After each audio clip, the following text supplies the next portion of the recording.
Everyone. I'm not going to call the meeting to order yet, but Tara Lynn has somebody to introduce to us. Yeah.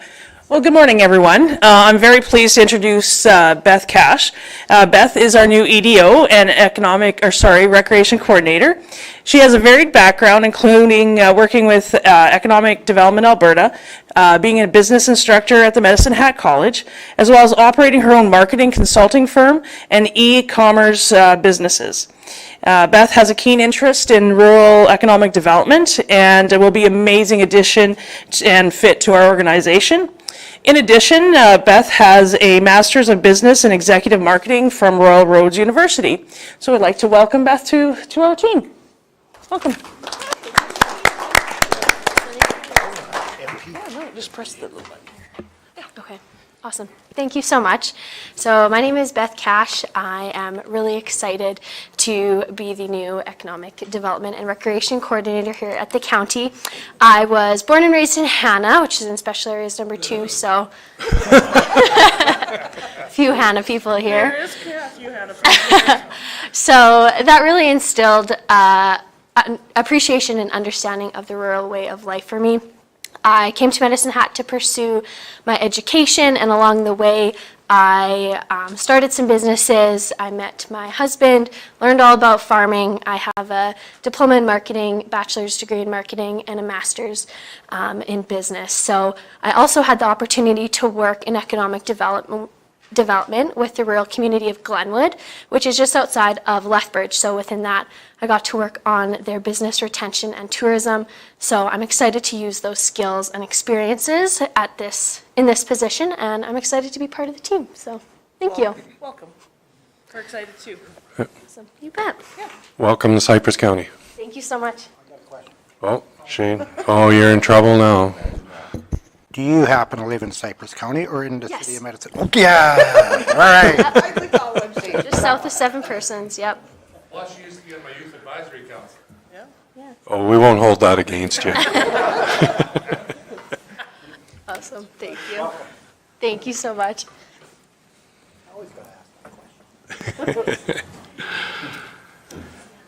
Okay, I'm going to call the meeting to order.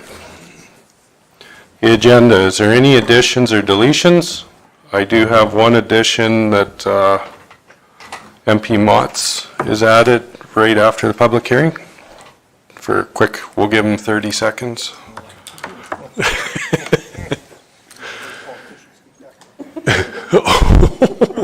He's on a roll this morning.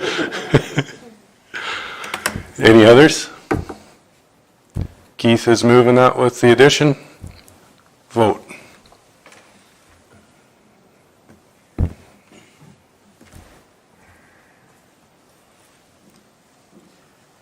That's carried. Okay, I will now ask for a motion to open the public hearing for 2022-16. Robin? Vote.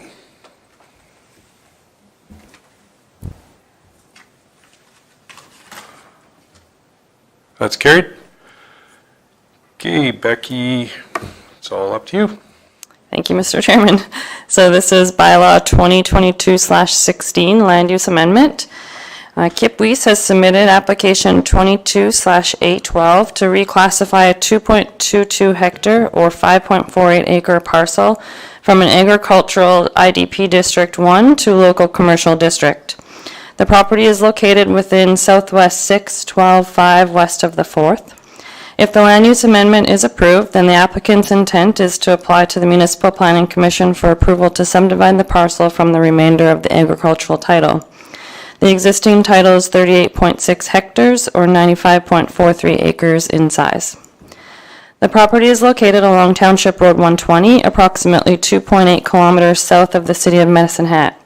The proposed reclassification area currently gains direct and immediate access from Township Road 120. There are no oil or gas wells within 100 meters of the proposed reclassification area.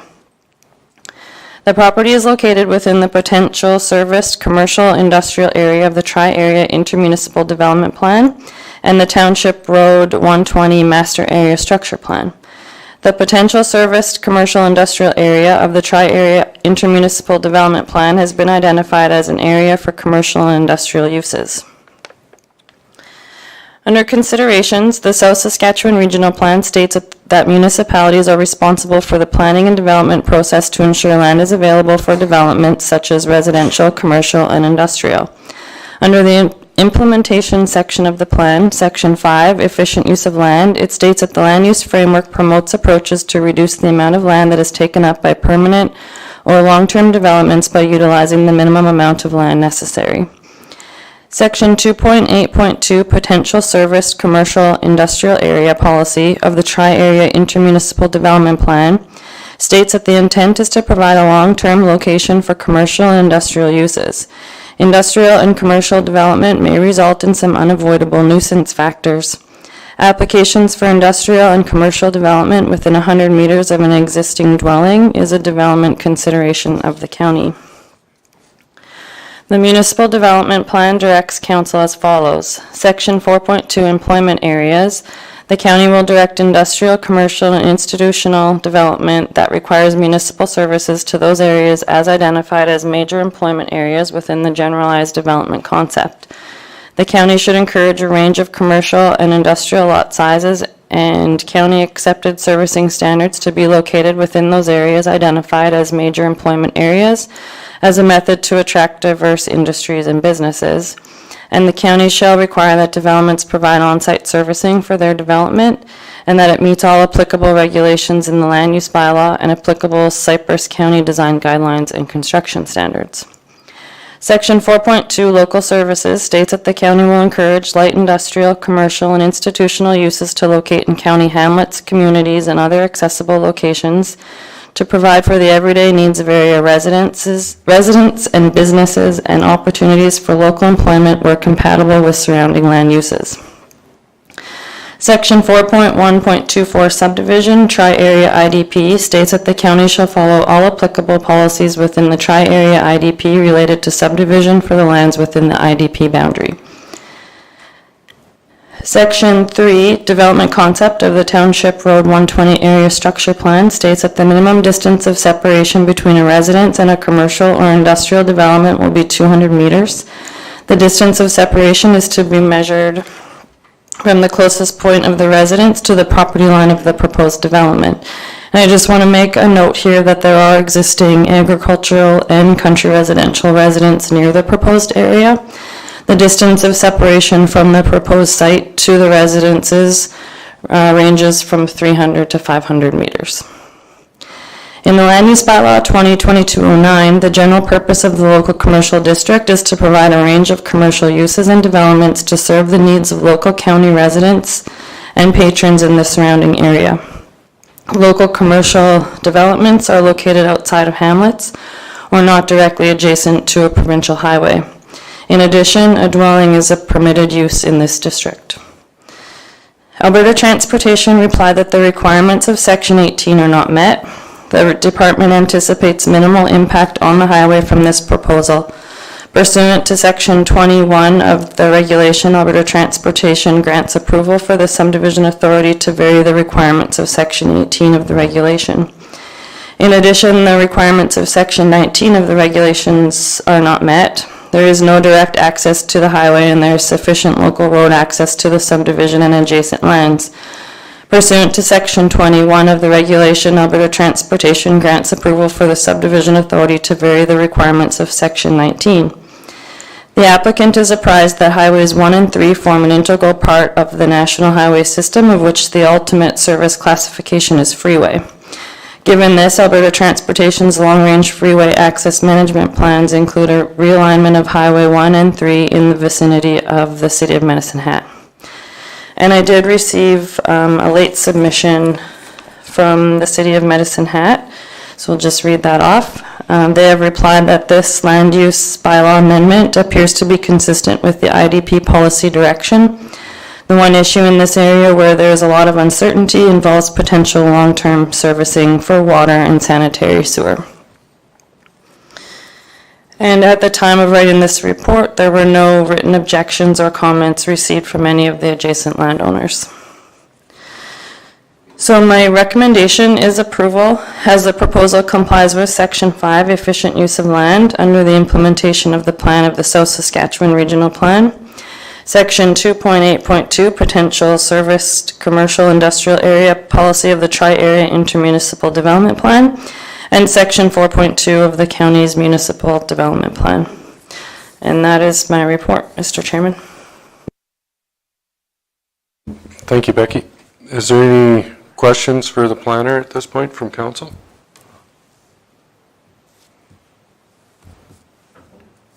Not seeing any. Is there any comments from anyone for or against the bylaw?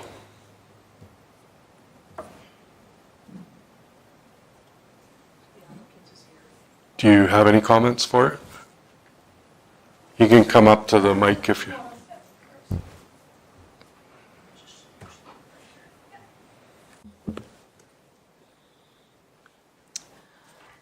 I'm not sure if I have any comments. I should have had all of that written out in advance. I know there was a concern of water sewer in the proposed indoor storage that we're planning to do. There will be no additional needs for any, it's a use of the Quonset that's on the property, basically. So there should be no additional needs.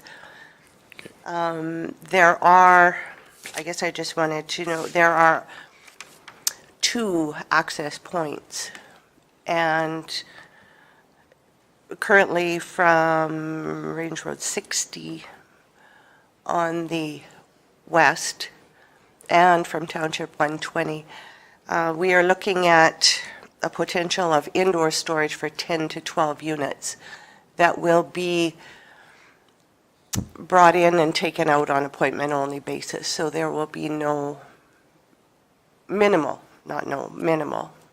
traffic in any of the areas. So, any questions at all? I just need to get you to state your name for the... Oh, Debbie LaFerriere. Thank you. Does anybody have any questions for the applicant? You think there's going to be a dozen trailers going in and out? That's what you're... The Quonset will hold 10 to 12. 10 to 12. You know, as far as we're looking at insurance and fire regulations to have that amount in there. Keith? What kind of trailers are these? It'll be storage, not necessarily trailers. Some people may want to store antique cars or boats. Oh, okay, It's just an indoor cold storage. okay.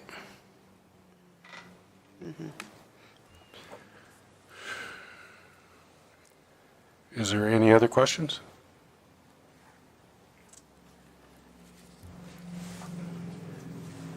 Not seeing any other questions? Do you have any other comments? No, I don't think so. Okay. All right. I will now call for any final submissions for those who feel they have not had the opportunity to fully participate in the public hearing. Not seeing any. The public hearing for bylaw 2022-16 is now concluded and no further submissions will be accepted. I will now ask for a motion to close public hearing. Michelle? Vote.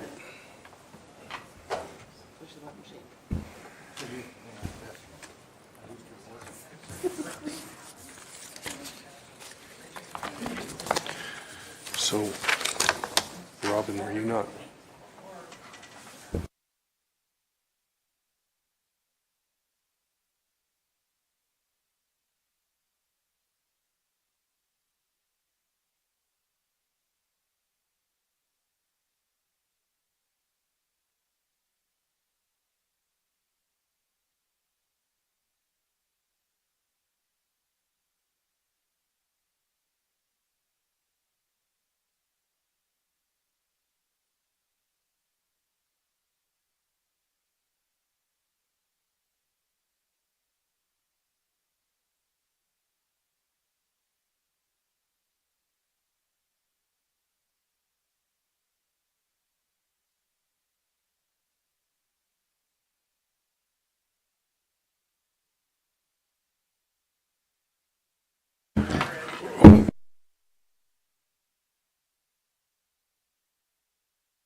Okay. Now that we're all discussing and taking up Glenn's time, he has 15 seconds.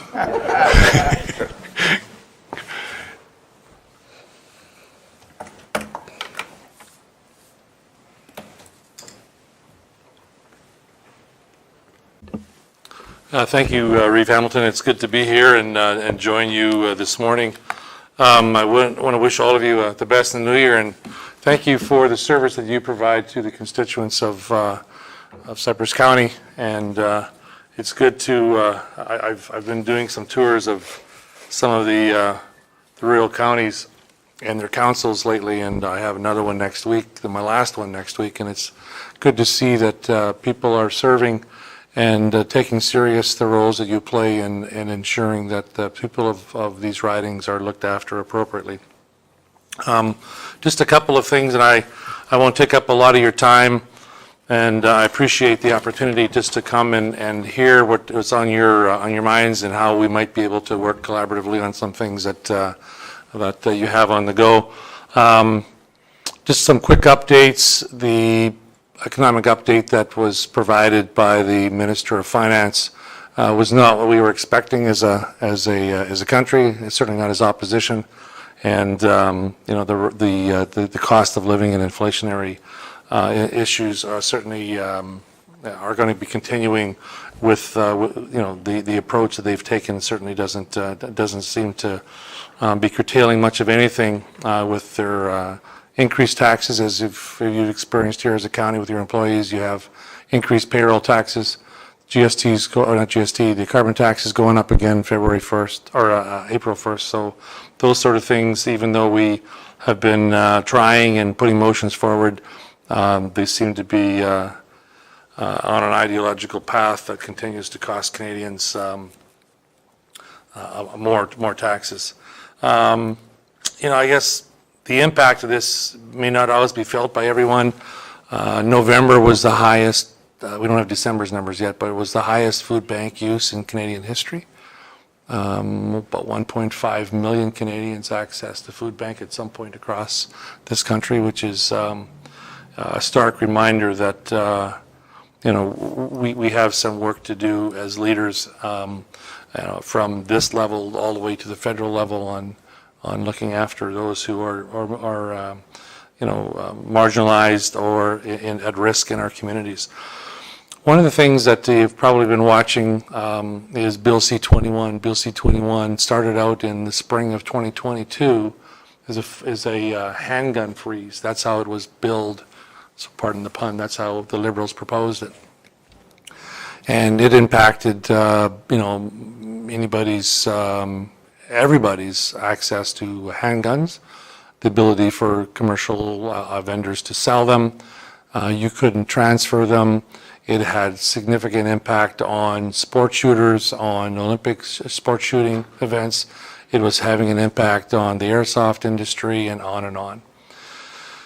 And then there were some provisions in it on it's called red flag laws, about those who might be at risk and how they can go about, ensuring safety. And, so witnesses were called over the course of that debate in the House, over the course of the debate in the committee. And much like a council meeting, you have first reading of a bylaw, second reading of a bylaw, and you have your debates. The House, the Parliament is much the same. You have a bill that's introduced. It's debated in the House. So it was debated in the House of Commons as a handgun freeze specifically, as I mentioned. Then it goes to committee, and the committee studies it. And the committee then goes through a clause by clause of that bill with amendments that usually opposition present. That's the role of opposition, is trying to improve legislation. And then it comes back to the House for third and final reading. At clause by clause, surprisingly, the government introduced 46 amendments to their own bill that was supposed to be perfect. It was unheard of. And the one we're still stuck on, the Liberals thought we would get through this bill in 2 meetings. We had 7 or 8, and we're still on only clause 4. They introduced the definitions of a military-style assault weapon, which we found to be a term that they used when the May of 2020 firearm ban, 1,500 to 1,800 firearms were banned at that time. But what was disconcerting in this is they introduced an amendment that now says that semi-automatic long guns, hunting rifles and shotguns, who can accept centerfire ammunition with a magazine, with a firearm that's capable of accepting a magazine larger than 5 rounds. So those of you who hunt and know firearms recognize that in Canada, your hunting rifles are pinned to 5 rounds in a mag. Anything above that is a prohibited device. However, your firearm, if it can accept a 5-round mag, it can accept a magazine that has the capacity to do more than 5 rounds. That's the way the firearm is designed. With that blanket definition, they have included thousands of various firearms from across the country and their variants in one fell swoop. And it is having the industry, firearm industry, firearm advocates, hunters, outfitters across this country, First Nations individuals are certainly in up in arms in this, and we certainly have been as well. We continue to fight this bill, and we've got some more meetings planned on the expanded scope. I challenged the chair at the committee meeting and said that these amendments are out of scope because we never debated them in the House of Commons. This was not the gist of this bill. He ruled it to be in order and then had the vote of the Liberals on that committee and one other opposition party, and so it was continued forward. So we don't know exactly how this will play out.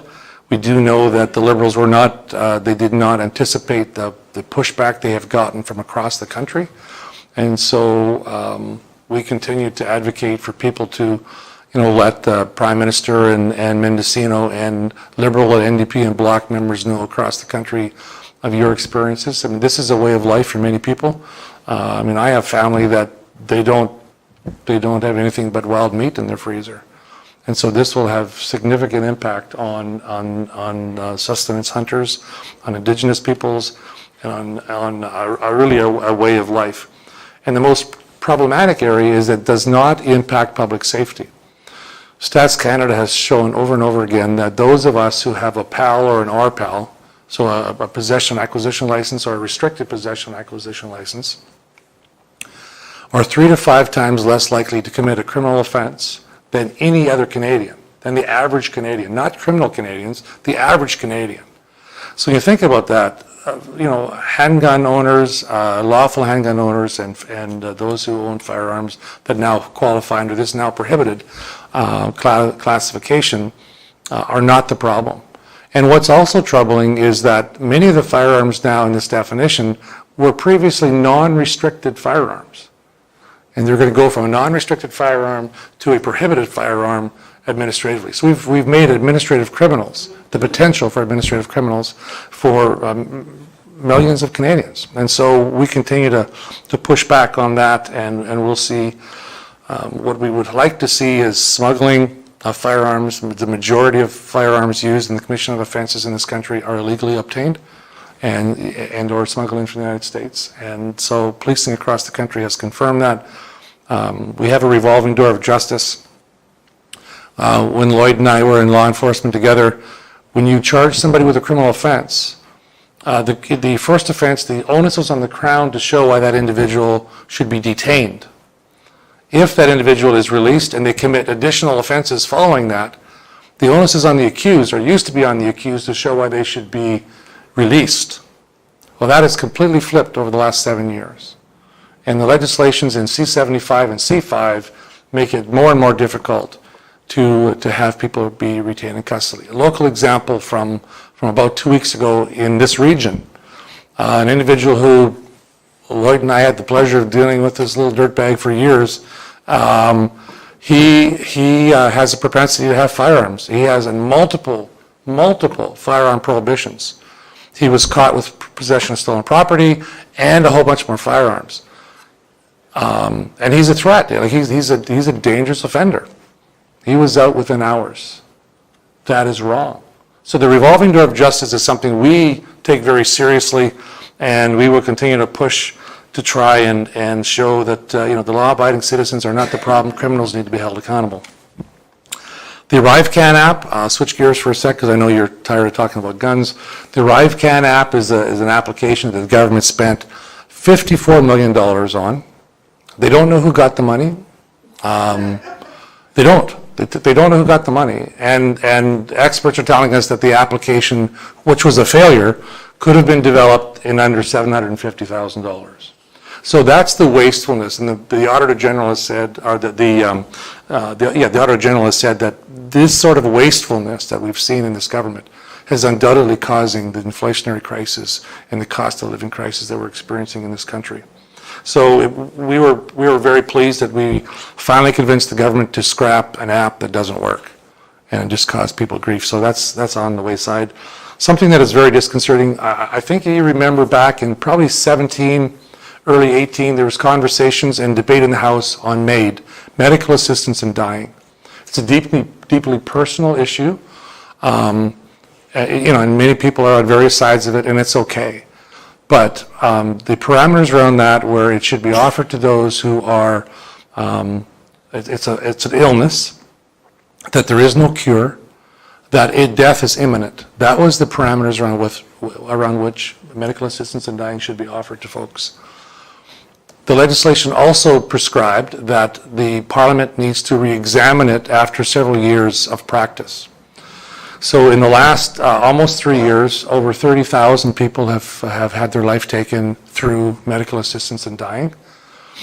And the slide is now moved from a death imminent because of a medical condition to mental health. Those with mental health issues are now seeking medical assistance in dying and being accepted for it. As we know, those who've worked with mental health issues know that mental health most times is an episodical issue that can be resolved. It's not chronic, and even most chronic illnesses can be medicated. And so people have been offered medical assistance because they're poor, because they can't find housing, because they are unable to feed themselves or their family appropriately. This is coming from the lady who runs the Peterborough Food Bank. She says that the majority of her inquiries over the last year have been, how can I take my life through MAID, which is incredibly sad. And then the one that got me, I couldn't believe it. Some of my colleagues have reported back on this, that there's now advocates who are suggesting that mature minors, think about that term. It's a fancy term to mean children under the age of 18, be given the opportunity to make their decision to take their life. That is the slope that we have slid down with this government, folks. And think what you will about medical assistance in dying for medical reasons, not for mental health reasons. Like I said, deeply personal. So we know that there's significant pushback now to government to reconsider and taking away the mental health aspect to MAID. We don't know how that'll play out yet, but we continue to advocate for that.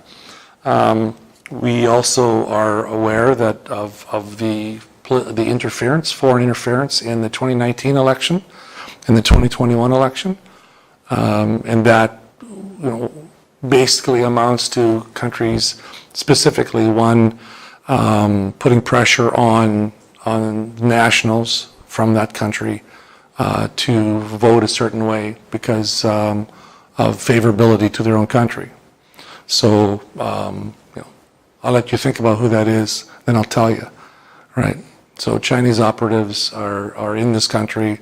Every country has them, and there was significant pressure put on Chinese nationals living in Canada to vote a certain way. We know for sure we lost 2 seats that we held before in the Lower Mainland because the focus was on getting them to vote a certain way. That is not the transparency we need, and so there needs to be some work done and a robust plan to fix that. And the last thing I wanted to just mention is, I think the last time I was here, we talked about electoral redistribution, And I know that your county made a presentation to the Electoral Commission, the Alberta's Commission. They have asked, the Alberta Commission has asked for an extension to, I think it's February 9th, before their submission is given to, it's called PROC, Procedure and House Affairs Committee. I think 7 or 8 of the provinces have already submitted theirs. I haven't seen what their final proposal is. I'm hopeful that with your intervention, it'll stay the way it is in this area as far as north of the 150, and keeping Hilda Hilda and Schuler and Suffield in this riding. And I anticipate then what is happening in the west side of the riding, which is the town of Taber and Taber County south of the river will come into Medicine Hat, Cardston, Warner riding, and then north of it will stay in the Bow River riding, and then the Blood Reserve, the Cardston would remain in this riding, but the Blood itself, the reserve, would go back to the Foothills riding, John Barlow's riding. So we don't know yet. There is opportunity at PROC. There's a process where if it's presented and there's those who wish to take issue with the final boundary commission's submissions, there's a process to do that. I don't anticipate any issues on our end, but we'll see. That's about it. Again, I look forward to, again, any issues you have from your administrators on finding funding for things or just needing some assistance. And one of the things that we always try to get across to folks is our office is here to assist with many issues. And, I heard from a council meeting I was at yesterday, an individual spent 4.5 to 5 months fighting with a government department on an issue that they were dealing with, and within 2 weeks after contacting our office, it was solved. Passports, people struggling with passports were leaving in weeks, and had no chance of getting it back. We got it back. We got a passport for them within a couple of days. Those sort of things, passports, CRA issues, immigration issues, anything to do with a federal government department, our staff are there to help out, and it's amazing. That's the joy we get from some of our work. To have those successes where people have been fighting with the department for literally months, and we can get those things resolved quickly. And I'll stay in my lane on the other rodeo going on within your jurisdiction. So, but thanks again for your attention and for your service. Robin? Thanks, Glenn. I guess a couple quick questions. Number one was, I know that there is a bill that is being discussed with regards to the carbon tax and how it affects farmers and ranchers. Do you mind giving us an update on that, as well as maybe touching on the voluntary reduction of fertilizer, the 35% target? Water and food security are huge issues for rural Alberta and southeastern Alberta here, and those are things that directly impact us. I was wondering if you could just maybe touch on that quick. And first, I don't know if you're aware, but I had the pleasure of being involved with Robin at the federal level, at the rural municipalities meetings, and did some panel work with him and some of my colleagues, and so it was good to see you down there and representing this area well, Robin. Thank you. Ideology is driving this government, and if you've seen the interview with Bill Morneau, our former finance minister, where he talks about Trudeau, he says it's not about policy, it's about votes and ideology.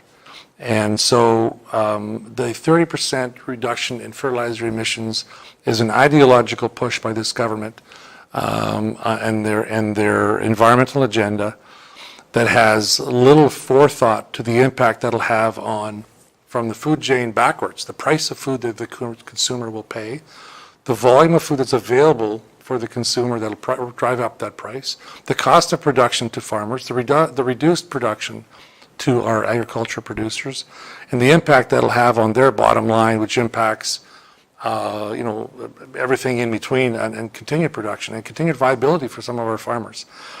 So I'm not sure exactly what status that is at now. I know that there's been significant pushback from industry, from farm groups, from rural municipalities, and from our conservative members on what that actually applies to. And Canada's relied upon to be a major global food producer, and so it has significant impact, and we'll see on that. As far as the fuels, we have had some success on getting farm fuels exempted from the carbon tax, but we're not as far as we think we should be. We really believe that natural gas to dry grain to operate center pivots, those sort of things also need to be exempted from the GST, the carbon tax. And so there's guys paying, like tens of thousands of dollars in carbon tax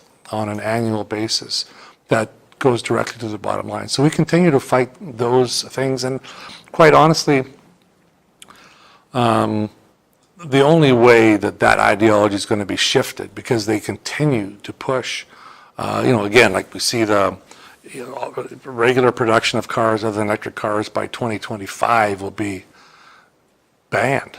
They're not going to allow it anymore. Now think about that.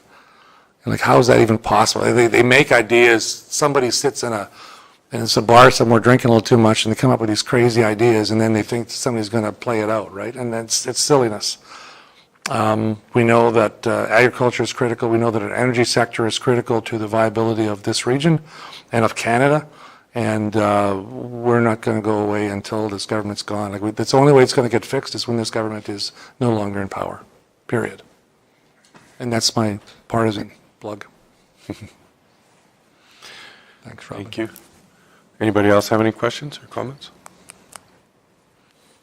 I have one on your, as council, we're all physically responsible for the monies that go through this county, and two of us have taken on the responsibility of actually signing checks and knowing what's going on and where every dime goes. How the hell do you lose $54 million and get away with it? If we did it, we'd be in jail right now. If 54 million was the only amount that they lost to government, unfortunately, and to you and I, that's incredible. Think of what your county can do with $54 million. And it's wasted. It's gone. No one knows where it went. But you look across this government, there was a $30 billion infrastructure bank set up that the money was put in, and not a project has been done yet. They can't identify where the projects went. The Auditor General doesn't know what projects have been done or where the money went either. We're talking billions of dollars. The Auditor General also said that during COVID, there was, and I forget, and I apologize, I don't remember the exact dollar amounts, but there was billions of dollars paid out to individuals who didn't qualify for CERB, mostly individuals. There are people who received benefits who were deceased, who were in prison, and the challenge now is to get money back. Financial accountability has never been a strong suit for this government, and we're accountable like you are. You're accountable to the taxpayers that you represent. We're here to serve Canadians like you are, and you're right, Reeve Hamilton. There needs to be a day of reckoning and accountability and transparency for this federal government. And my hope is that Canadians will see through the facade that's been going on over the last 7 years in the next election, which may happen as early as this spring. We don't know. Frustrating. Yeah. Well, you look at the Emergencies Act. Yes, you look at the Emergencies Act and the overreach there. There is no consequence if the commission and the committee that I sit on finds that they didn't meet the threshold. The only change that'll happen is our responsibility as a committee is to ensure that no government can ever invoke an act like that. That's necessary, but never invoke it in the circumstances in which this government did. It doesn't matter what side of the issue you sit on the convoy and on COVID and mandatory vaccines, it matters not. What matters is the government has a responsibility to its people, and the fact that they're lacking transparency and refuse to reveal to the Canadian public what broader interpretation of the act they relied upon speaks volumes to the fact that they aren't a government for the people. Any other questions? Yeah. Scared to ask. I'm sorry I can't bring more news, except there will be another election coming up. And with our leader in place, I am incredibly optimistic seeing what I see happening across the country, especially in the GTA and Montreal and the Maritimes. Things will be different in the next election. And that's a concern to the Liberals. So you know when Trudeau and the Liberals hate your leader, you got something going for you. So. That's true, yeah. Yep. Anyway, thank you again for your time. Yep, not a problem. Thank you very much for coming in. We appreciate it. Thank you.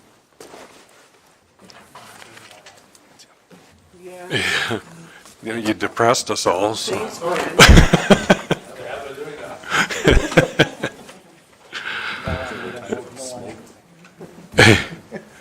Yeah, I was just thinking that. I might even go have a smoke with him here. Okay, the minutes for last meeting. Everybody read them? Blaine, did you say you? Oh, Robin? Okay. Robin's moving the minutes. Any questions? Vote.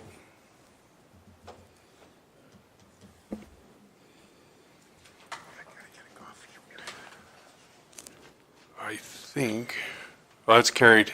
You know what? We'll take a 5-minute break, let everybody get a coffee, and then we'll get back at it hard here. I know I got some air testers that are stressed out after that. What's that?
Thanks, Glenn.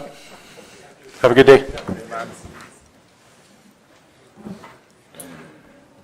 Oh, where the heck am I now? I think you have the minutes We just did the minutes. 5.1. Tara Lynn.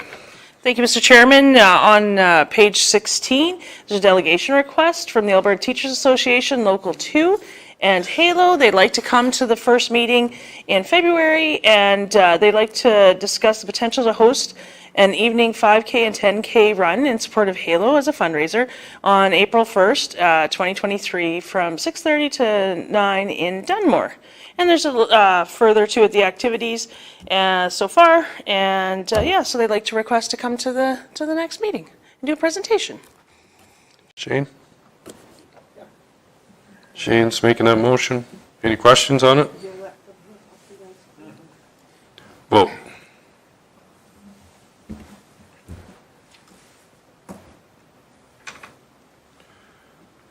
That's carried. 7.1, Tara Lynn. Thank you, Mr. Chairman. Bylaw 2022-16, Land Use Amendment, part of the Southwest 6th, 12th, 5th, West the 4th. The public hearing was held previously this morning, and the recommended motion is to proceed with second and third. Richard? I'll make the motion for second reading. Comment-wise, it meets all the requirements. It's always a challenge when we have an existing place and it's been in that for a long time, and then as time moves on, we take a look at other things that could happen to that area. It's a tough one, but at the same time, when I look at it, I see it meets everything that's in our requirements, our policies. So. Anybody else? I guess the one thing I have is that approach, now that we're turning it into commercial district, we've already gone through and done all approaches on the 120. Does that mean we're going to have to go back and do this one? Because it wasn't done at that time. Now we're adding this on to it. So something we should think about there. I don't know how many we did through there. Kim, if you can help me with that. Because we did every commercial one on the 120, so it was up to an acceleration lane and deceleration lane, correct? 10 intersections. And we did it. So by us doing this, we're saying we're going to do this again because we're not charging. Robin. So hearing that, I guess that we're going to be running into that though everywhere unless we intend on only having 8 little bulbs where those main turns are. We're not going to get in the habit. I don't believe we've had the discussions on running, service roads or anything like that, where you're minimizing it. I know that it's defined as commercial area. It's currently considered as ag, the land, right? And it's being subdivided out, and what's it being, I should have picked up on that, it's being subdivided from ag IDP to local commercial district. I'm just kind of curious as to, even though it's within a commercial area, it's still basically a CR, but with a kind of a commercial development permit to come kind of a thing. Well, we're turning it to commercial district. No, I hear you, but You can put a full business in there if you turn this into commercial district. Mm-hmm. You could have a trucking company go in there that has. Well, that's where I'm kind of going, like in my head, I'm wondering why it's going in as commercial district versus CR. Like if we're talking about having storage and stuff like that, there's no different there than what, having outdoor storage. It's a business venture, it's a development permit after the subdivision. And,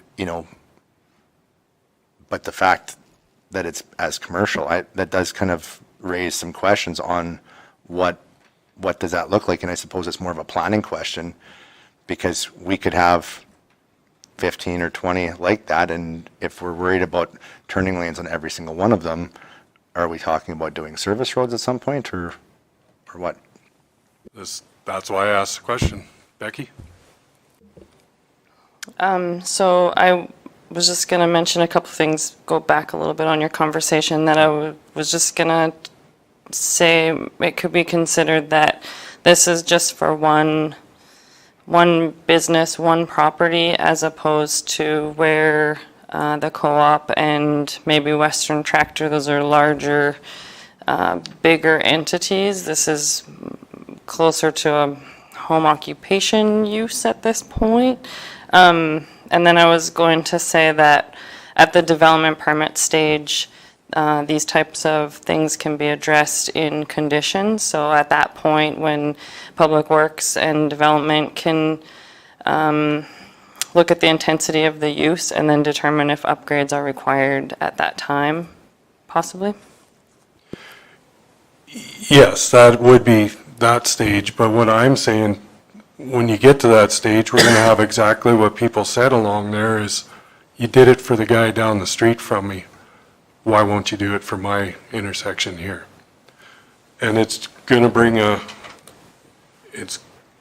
cost to the county.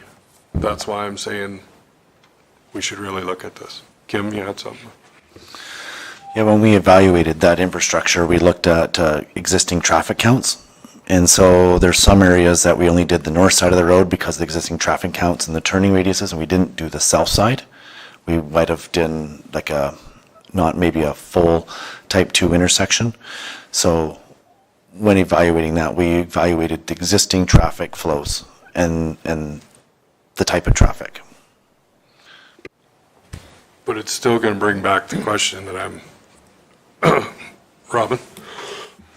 So is there a reason why it wasn't just subdivided out as CR2, you know, and then dealt with through the development permit? Because if maybe I'm misunderstanding something, but as a commercial district designation, do we have the ability to put in restrictions based on volume, or is it, like, to me, if it's a commercial parcel off of the 120, it's a commercial parcel off the 120. Whereas if it's a home-based business, then you can look at it and it's more of a discretional use kind of a thing. And that's the big difference I see with it. So because it's in the IDP, in that area of the IDP, it doesn't qualify for a residential subdivision. So local commercial is an option for them. And sorry, what was the second part of your question? So so it was basically if a residential subdivision is not possible, does a farmstead separation not work? Like, is this is the original place or no? So then the commercial is the only remaining one that fits. And with that, I think that we lack the discretional portion of it, would we not? The development officer would still be able to impose conditions at the development permit stage, depending on the intensity of use. I mean, if it's something really minor in nature, it may not be required, but if it's something more intensified, then of course you would have that ability to send out those circulations, talk to Public Works. If things are needed, we definitely have that ability to add conditions on for those things. Even after it's already designated as, and it's just based on an application? Yeah, they still have to apply. There's more flexibility in the uses in local commercial, but through the development permit process, those things would still be evaluated. So then I guess my follow-up on that, and this is more of an assessment question, Steve, is if it's zoned as commercial, not as residential, but its primary use is residential, is it assessed based on its, registered use? Because at that point, if you can't subdivide out a house, you're not subdividing it and assessing now as ag, whereas residential per se, how does that work? It's primarily based on its use, except when there is a residence. So in this instance, 2.2 hectares, I don't know what that is in acres, five and change, almost 6. So 3 acres would be at residential market value. The house would be assessed at residential. The remaining area used for commerce or commercial would be at the industrial commercial rate, tax rate, the non-residential tax rate.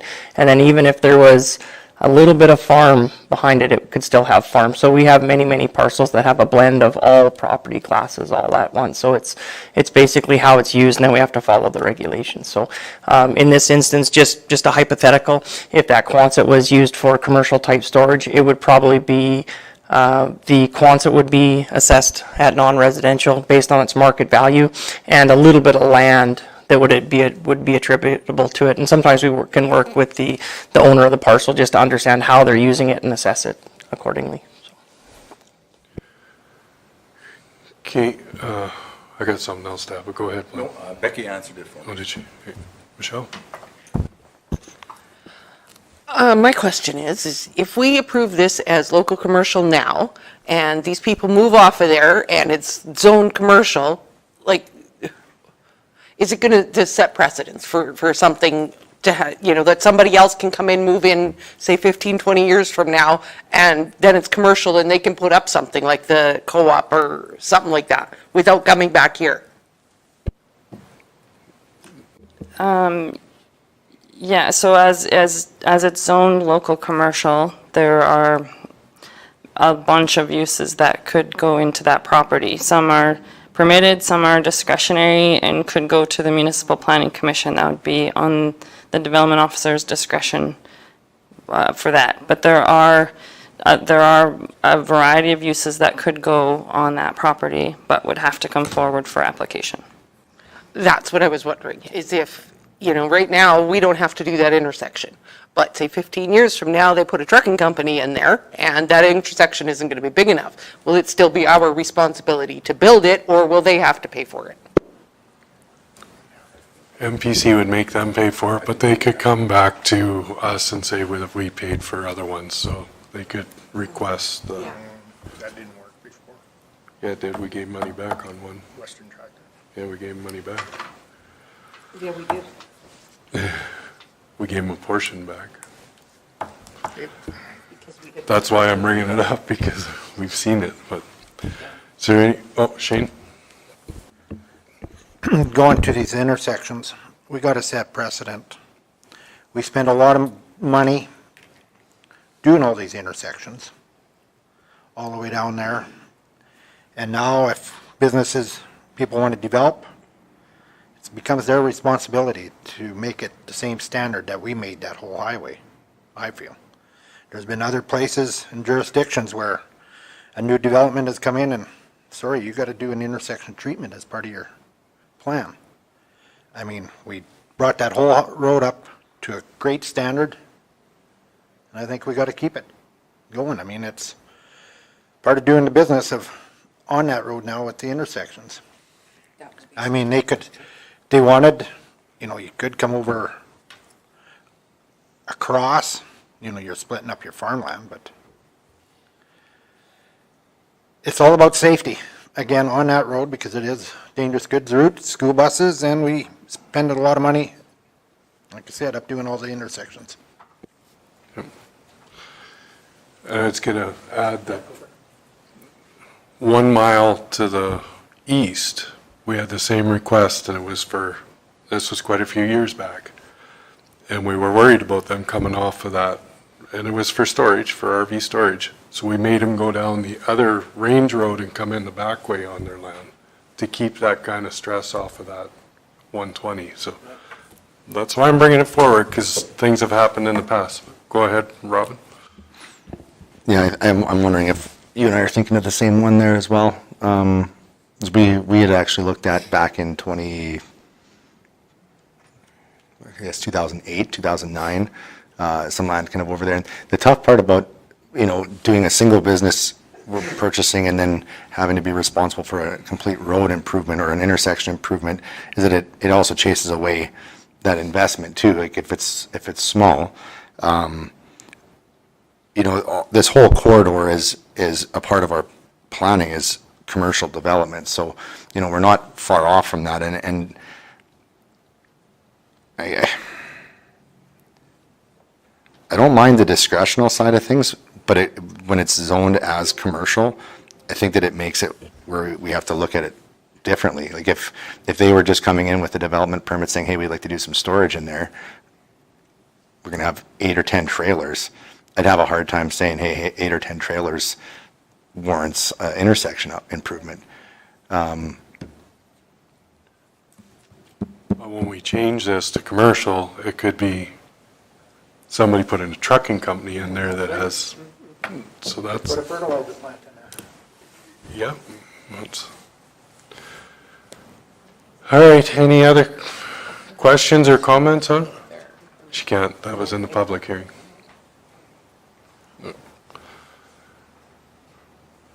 Any questions on it?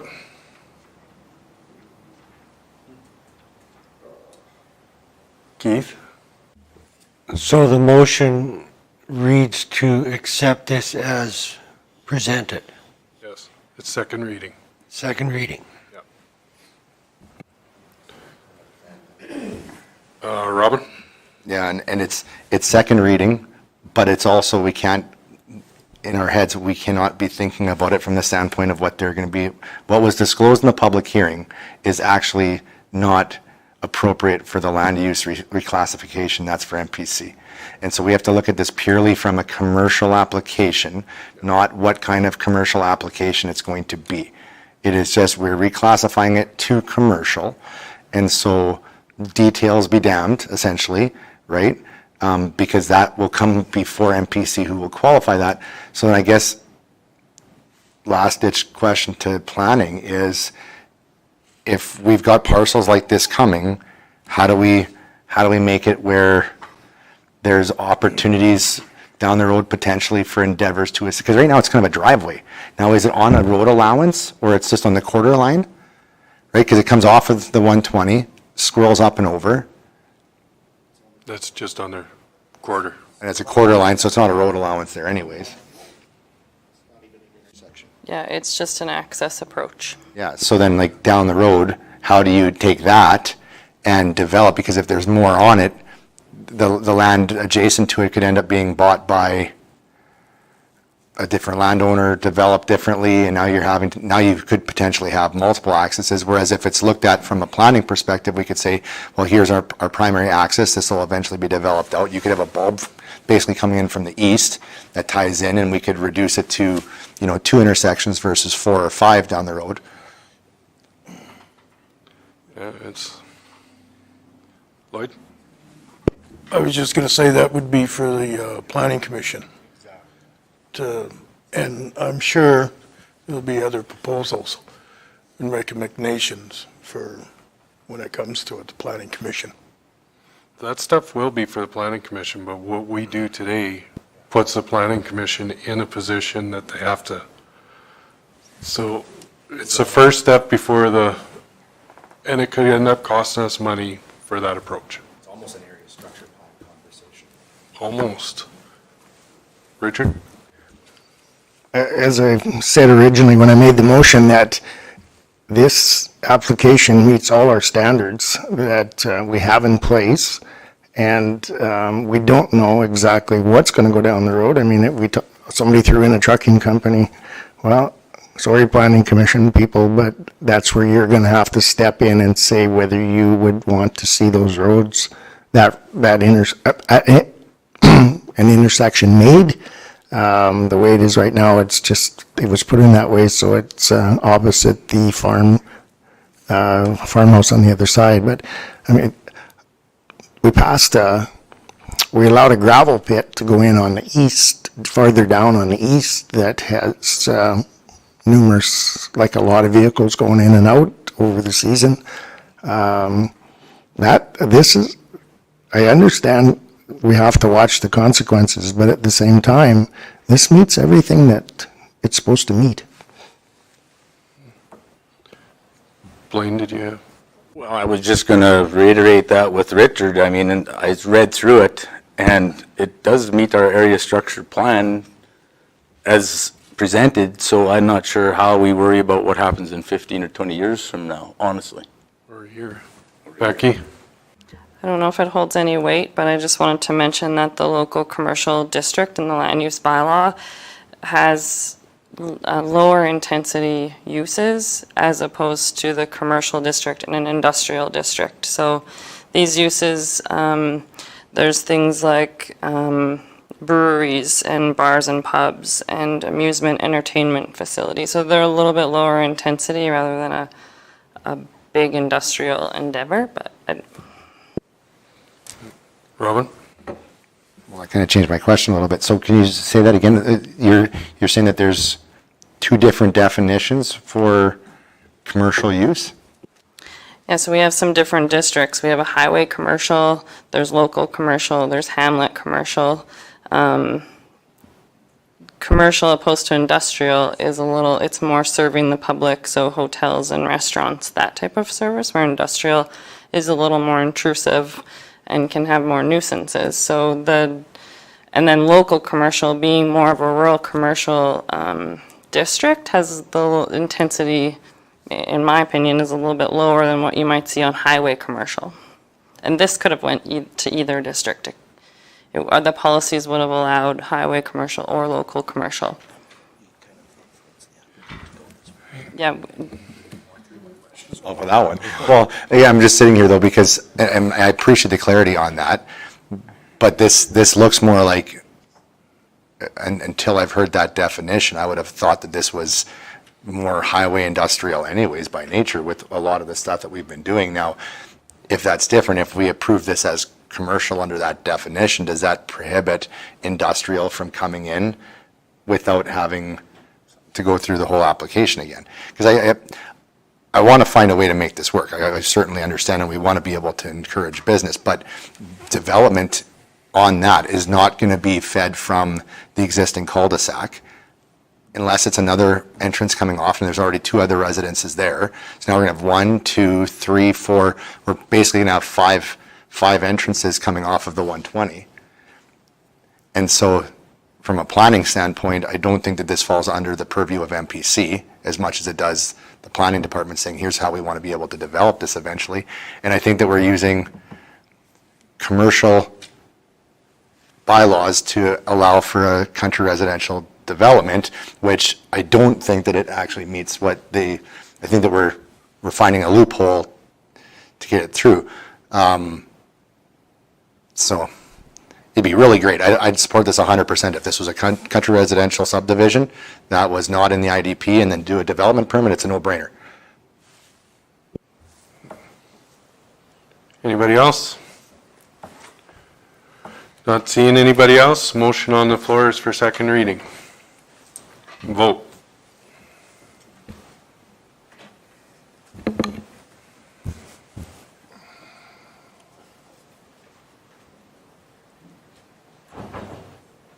That is carried. It is. Oh yeah, sorry, Dustin's not here. I was thinking we were full crew today. Yeah, that's lost. Okay, so there will be no third because that's lost. We're on the 7.2. Terlin.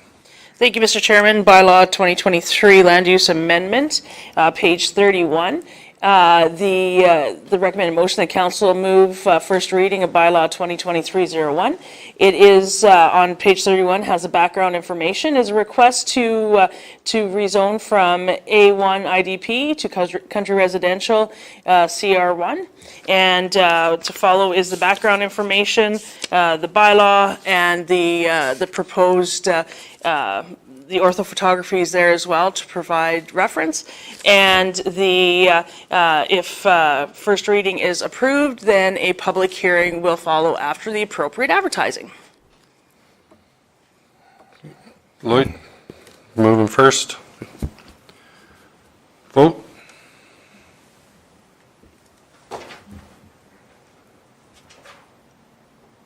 That's carried. 7.3, Terlin. Thank you, Mr. Chairman. Bylaw 2023-03, Master Rates Bylaw on page 36. The recommended motion is council approves first, second, and third reading of Master Rates Bylaw 2023-03 as presented. So it talks about the changes on page 37 and the actual bylaw The schedule starts on page 42. Is there any questions? There is some changes. Richard, you moving first? Yes. Okay, you have the floor if you have a question. Nope. Shane? Yes, I would like to direct this to Kim. Cold mix, only at 135 a ton with the price of oil and that. Is that enough? Or are we a little shy there? What page are you on, Shane? Page 3 of 7, which would be page 44. 44. Cold mix, under gravel, we went to 12, from 10 to 12, but cold mix, we only went up $5 with the price of oil. And aggregates going up. I was just wondering if that is enough or we're short. Through the chair. No, we went up quite a bit last year, and we're about 105 to 110 in our pile. So that's what we're paying in our pile plus administration, and if there's some trucking and loading. And we don't. Most of the cold mix that we do would go to either City Mist and Hat, because nobody else stocks it. City Mist and Hat, Radcliffe, or the contractors. But that covers our costs. So if it's going to City Medicine Hat, we should go to 235. Just a special one there? Yeah. Yeah. Give me a deal. No, I just want to make sure, because we're reloading, we're there and with the price of oil, is it going to go up this year? I'm just worried that we don't have quite enough in there. So the price of oil the big increase was last year, and then this year it's the projections are it's going to be the same as last year. Okay. But if the cost when we acquire it, if the costs have increased, we will bring that back to ensure that it's cost recovery. Okay, I'm worried about. Perfect. Then I can Okay. Shane said we can approve this. Does anybody else have any comments? Not seeing any. First reading, vote.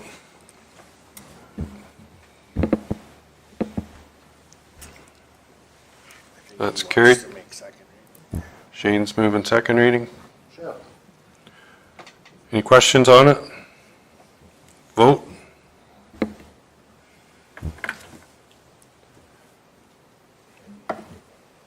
Carried. Michelle's moving to have third reading. Vote.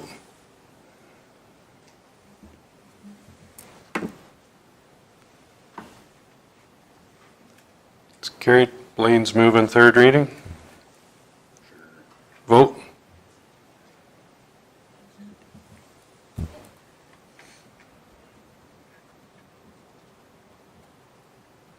It's carried. 7.4, Tarlin.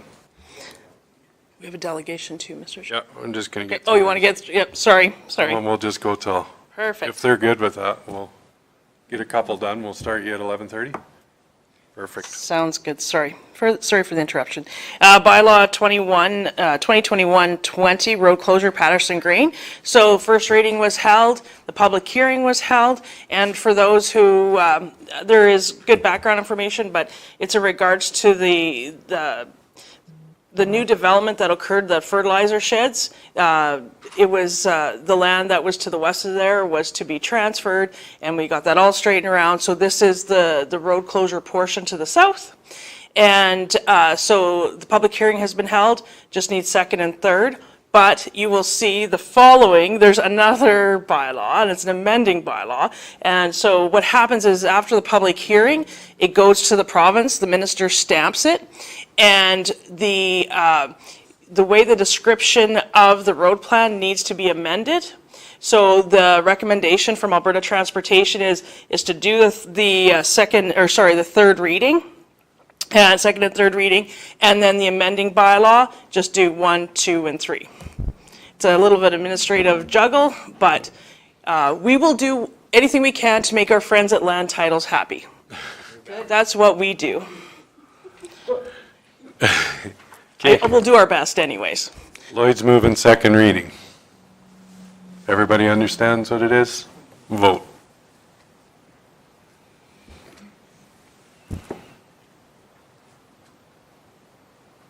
That's carried. Keith is moving third reading. Vote.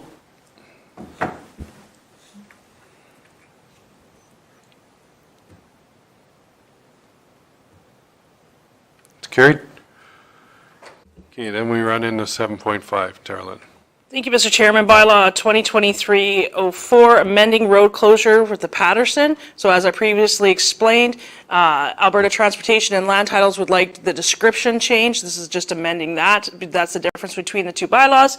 And they've requested that all 3 readings take place. Lane's moving first reading. Any questions on it? Everybody's clear what we're doing here? Vote.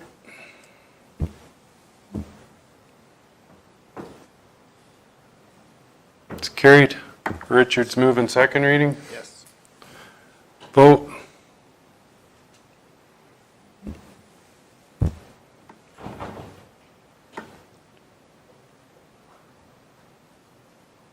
It's carried. Robin's moving to have third reading. Vote.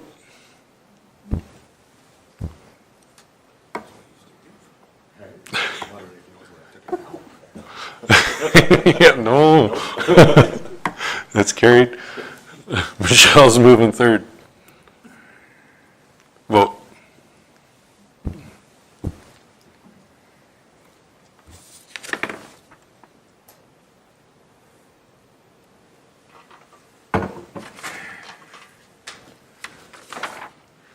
Okay, I think we'll stop there for our delegation and come back after lunch to get back to that. Okay, does anybody need a minute or we can go right into our delegation?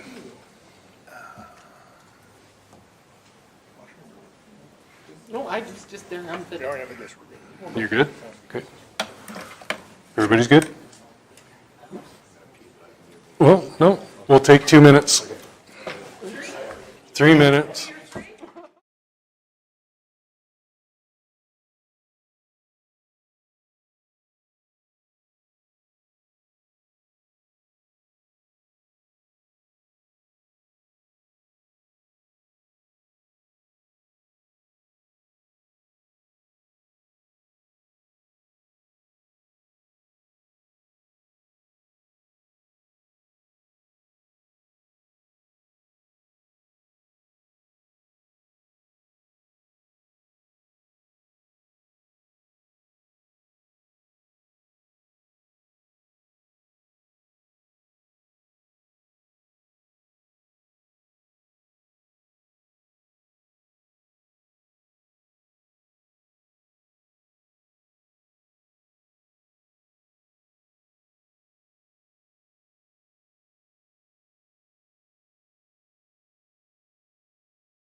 We're good?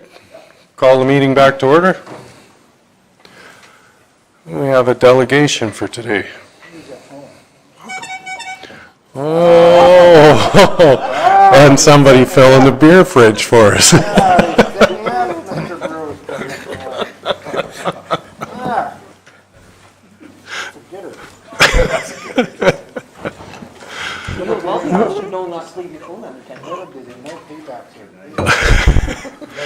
The floor is yours. You just got us a 24-pack of beer for the fridge, so we're happy.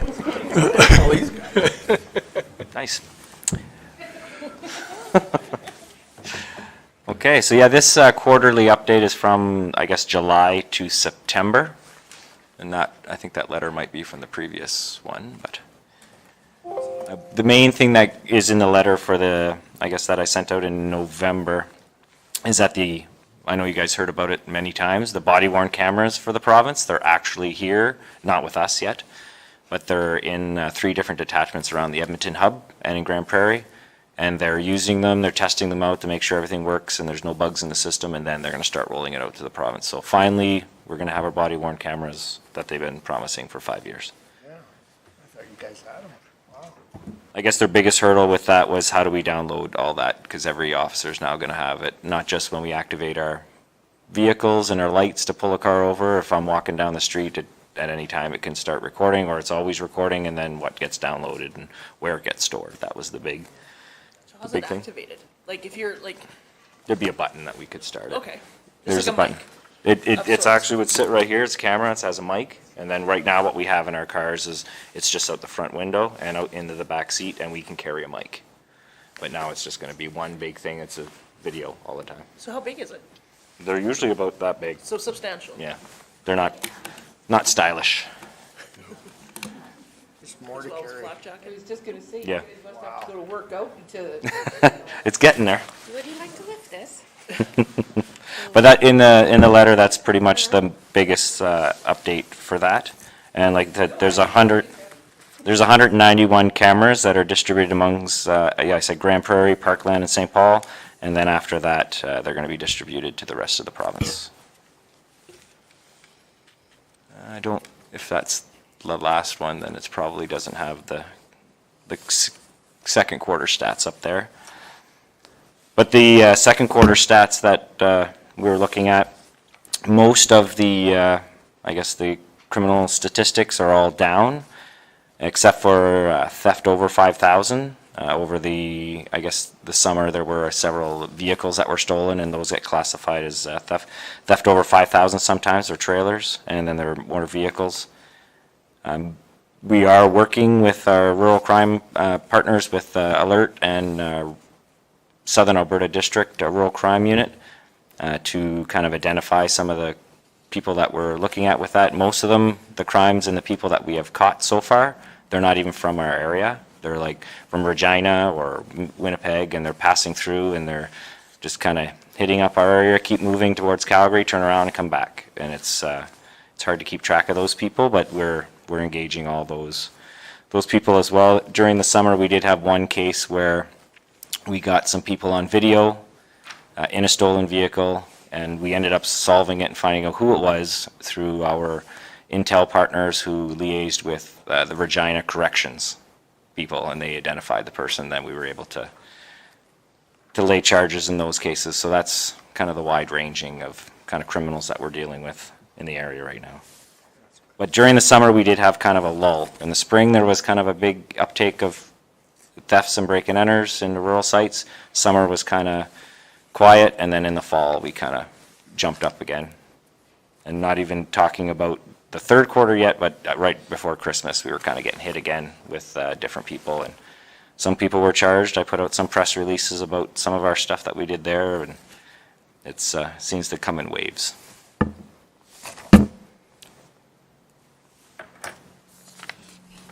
With regards to our priorities that were set with regards to rural crime prevention, like I said, in the spring and fall, we had several kind of crime sprees that were going on, and we ended up catching quite a few people and laying charges. And like I said, the summer kind of got a little quiet, and we were busier in other areas. With regards to traffic enforcement, just recently, we were able to get every single member in the detachment trained in the use of radars. That kind of training during COVID kind of all went by the wayside, so now we're kind of playing catch up. So we do have everyone trained in the use of radars, so they should be able to get out there on the highways and give tickets out where they're warranted and patrol the streets and roads. The traffic statistics which were on there, we had I think it was 57 provincial offenses and warnings issued throughout the county, but that did not count any tickets or warnings that were issued from the RCMP traffic services or the sheriffs. They kind of keep a separate database than we do.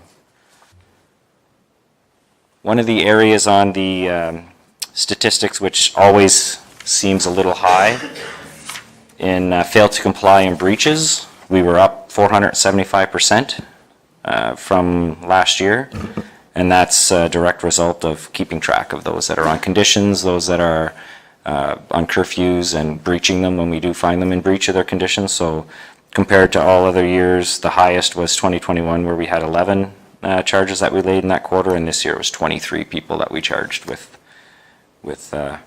breaching their conditions. And for the most part, when somebody does breach the conditions, we hold them for a bail hearing and they get released again on different paperwork, or depending on the severity of it, then they'll get held for a couple more days and then they get released again in the courts. So, with regards to collisions this summer, during the summer months, this quarter, July, August, and September, we didn't actually, our fatal collisions were down. On this list, there was none. And I know there were some on the outsides of those areas. But so for collisions within the county, they were actually down this summer compared to last year.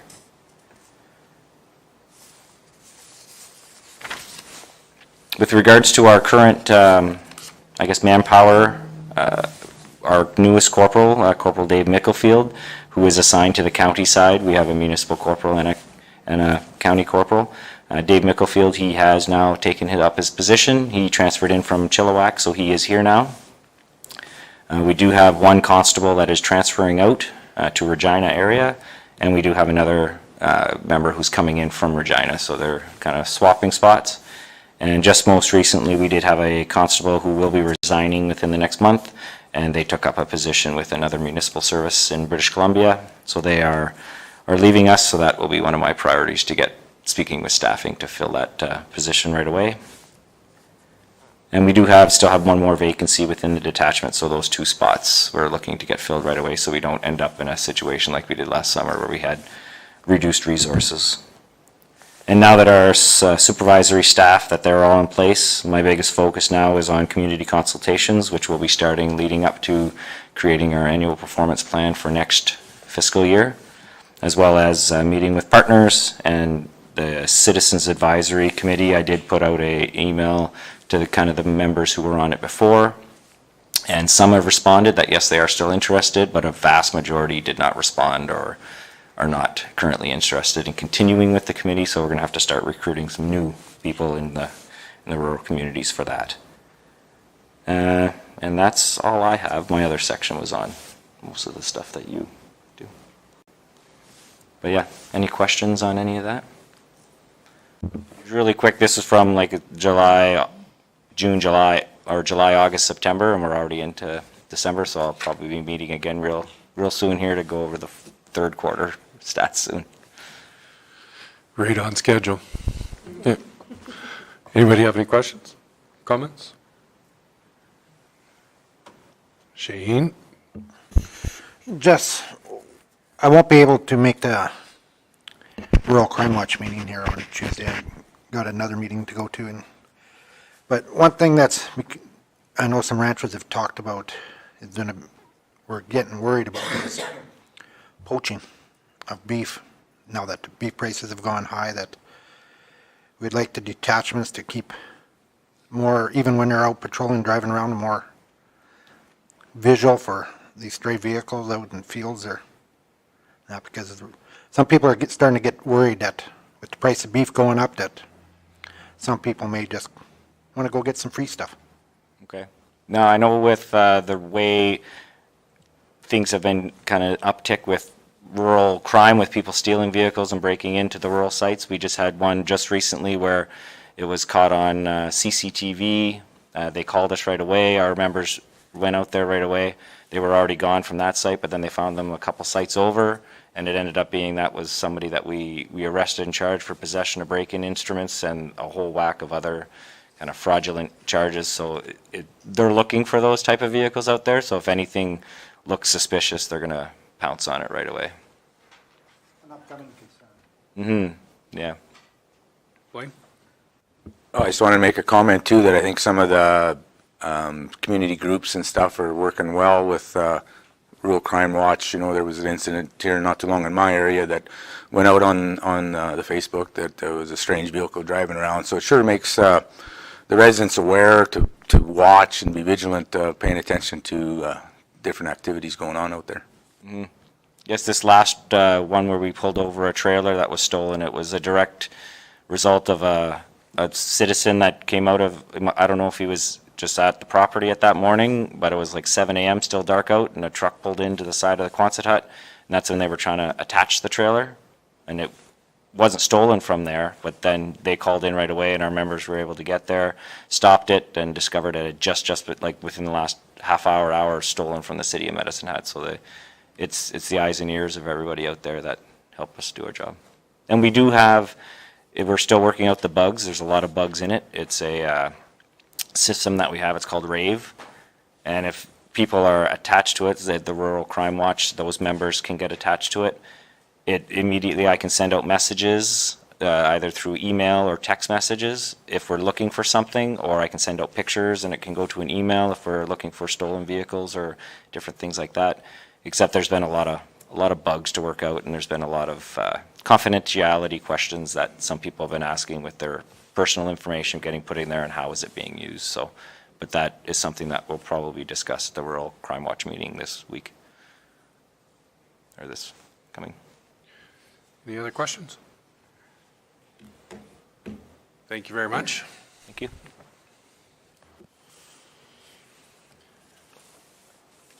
Good to go. Hello, everybody. for you. I was just going to say about the cattle there. I find it not hard, but harder during calving season because you guys are out at all times of the night driving in and out of fields that you wouldn't expect, yards, you know, people. But nice thing about it is you just usually pull up to somebody and talk to them for a while, but that's definitely a busy time when there's vehicles all over and we don't, you know, they're just in and out of pastures and fields and yards and checking on their cows, so.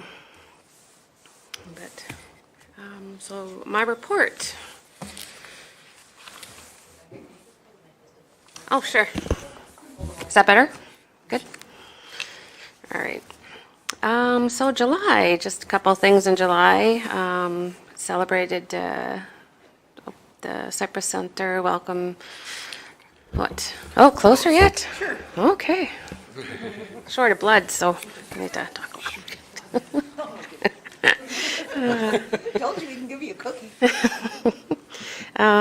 July also was a tornado, so that assisted with that and that day and afterwards. Tried to do as many patrols as I could in the area. Quonset days, assisted in judging at the Hilda 4-H Light Horse Show. So that was nice. It was super hot that day.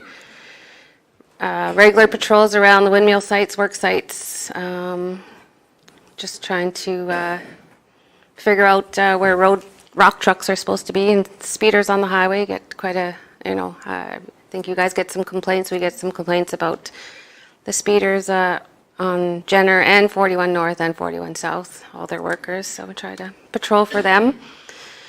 Attended, in July during the Stampede, I was honored to go to 5 senior homes, 6, was it 5 or 6? For seniors that could not get out to the parade. And Joyce Stuber organized a really nice parade, so we just traveled from senior center to senior center, and they all sat out in their wheelchairs, and got to go up close and personal. It's just, I'm not given the permission, I guess, by the RCMP, or the go-ahead to ride my horse in full tack. They had a program a couple years ago before COVID where you'd go and you'd get evaluated as a rider, and the horse would get evaluated to make sure that, you know, stuff happens, but everybody's okay to be out and about, and you can pull a horse trailer safely and all that. But since COVID, that's kind of been put off, so I just led my horse, and that was really nice too. I was able to go right up. He put his face into the laps, and it was a really good day. It was a pretty special day for those people. Also attended the Stampede Parade also.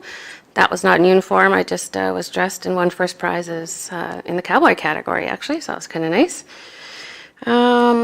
Did lots of mandatory training in Edmonton. I was in Edmonton for a week, and next couple of months I had to do some mandatory training online, and had a taser course, a lot of training in those few months. I was away for holidays for a couple of weeks. Dealt with a few complaints of off-highway vehicles, gave some warnings, and just tried to do some education again. Met some people out at Sandy Point from Australia, so that was kind of nice. Had a really good talk with them. Very honored to, this year I was asked to ride in the Memorial Lane team roping event, and I was able to lead the riderless horse for the grand entry, representing all the passed on cowboys and cowgirls and other special family members. So that had a couple really meaningful events those months. Attended the Dunmore Little Britches Rodeo as usual. The toy run led the parade from Irvine to Medicine Hat right to the Stampede grounds. Was able to attend a TP raising for the Reconciliation Day at 7-person school. Schuler Rust and Shine helped serve some breakfast there for fundraising for Halo. And I led the 2nd annual bike parade, which is always a blast. They had fun.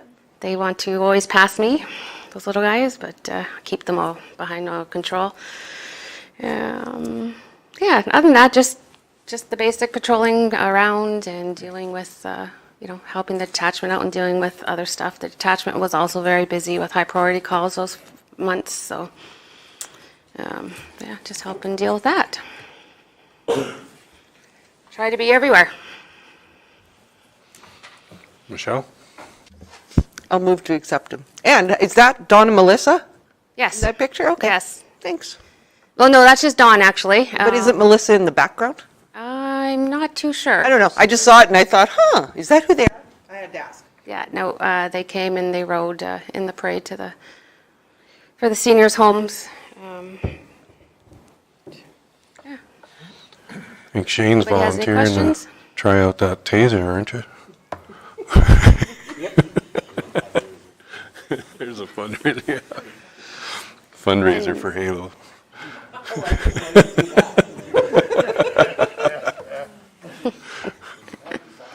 Yeah?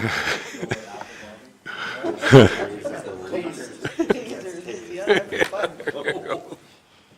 I don't know if anybody has any questions for me. Any questions or comments? We see you out there lots, so that's good. That's what we want to see. Keith, you're okay after my hello that day? Yeah. Did you get pulled over, Keith? Yeah. You're just looking at the handcuffs, trying to get them off, or what?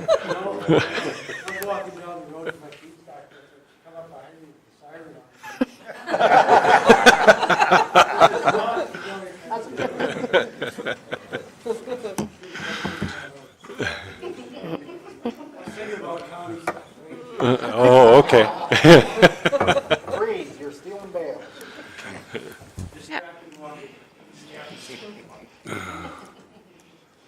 Oh.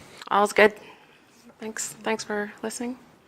Thank you very much. We appreciate it. We always look forward to seeing see what's going on out there. we have a lot of people ask us questions on it, so it's good for us to have the knowledge to be able to tell them what's going on. Is there anything else? So with regards to the body cameras, is there any other kind of gear or things that are anticipated coming down the pipeline? I know that federally speaking, municipalities have been working, a lot with regards to like the retroactive pay with the contract renegotiations, and the body cams were kind of a part of new anticipated expenses. Do you see anything from your perspective on anything else that is potentially coming down the pipeline on something like that? I know one of the items that was always on the list was the body-worn cameras, and then they were looking at replacing our hard body armor. That was one of the things that was always on the letters, and there was some talk about some breaching equipment, but I know our detachment bought a set before they were kind of shipped out, or like they haven't come from the RCMP yet, so we just figured out what we needed and got one, and just in case we needed it. And I think that's kind of it right now that they were looking at. But that's, they're always evolving of what they might look at. I know one of the other questions were, do we need cell phone boosters for our cars? And I haven't heard of any complaints from our members saying that they couldn't be reached at anywhere within the county. So we said that we didn't need any at this point.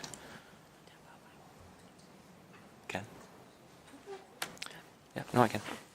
Yeah, and for equipment, that's the only things that I've heard. I know they are looking at training. One of the things that is coming out is all of our tasers that we currently have are starting, they're kind of obsolete. The company, what they did is they stopped making the batteries for them.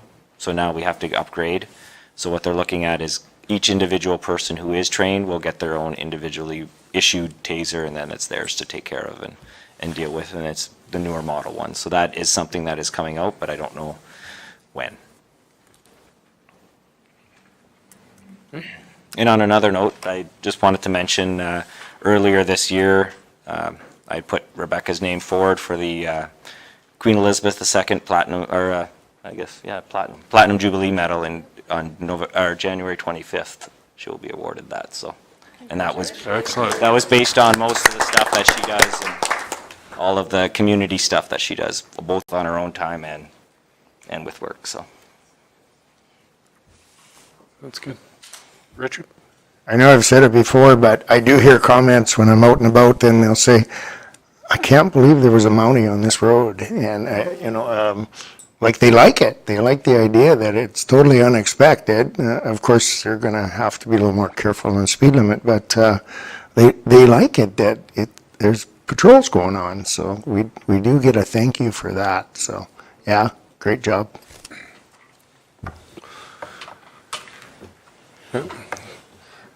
Well, thank you very much for that. You're more than welcome to stay and join us for lunch. It should be here in a few minutes. We will just head on. We'll do a couple more things until lunch shows up, and then we'll all go to the back room. Thank you.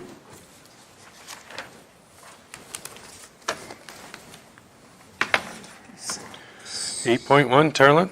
Thank you, Mr. Chairman. Before you is the December 2022 capital update. On page 56, the recommended motion is that council receive the December capital budget update for information. Shane, you want to make that motion? No? Now you have the floor. Really? Somebody want to check his pulse down there? Does anybody have any questions or comments on it? No, look good. Okay, vote.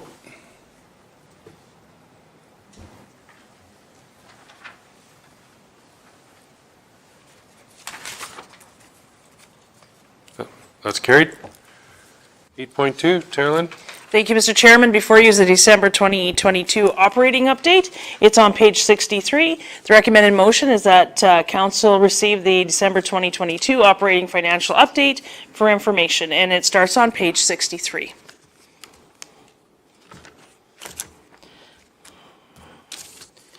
Lloyd's making that. Any questions or comments on it? Shane?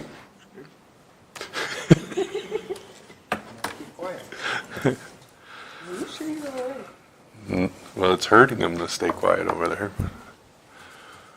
Any questions on it? Not seeing any? Vote.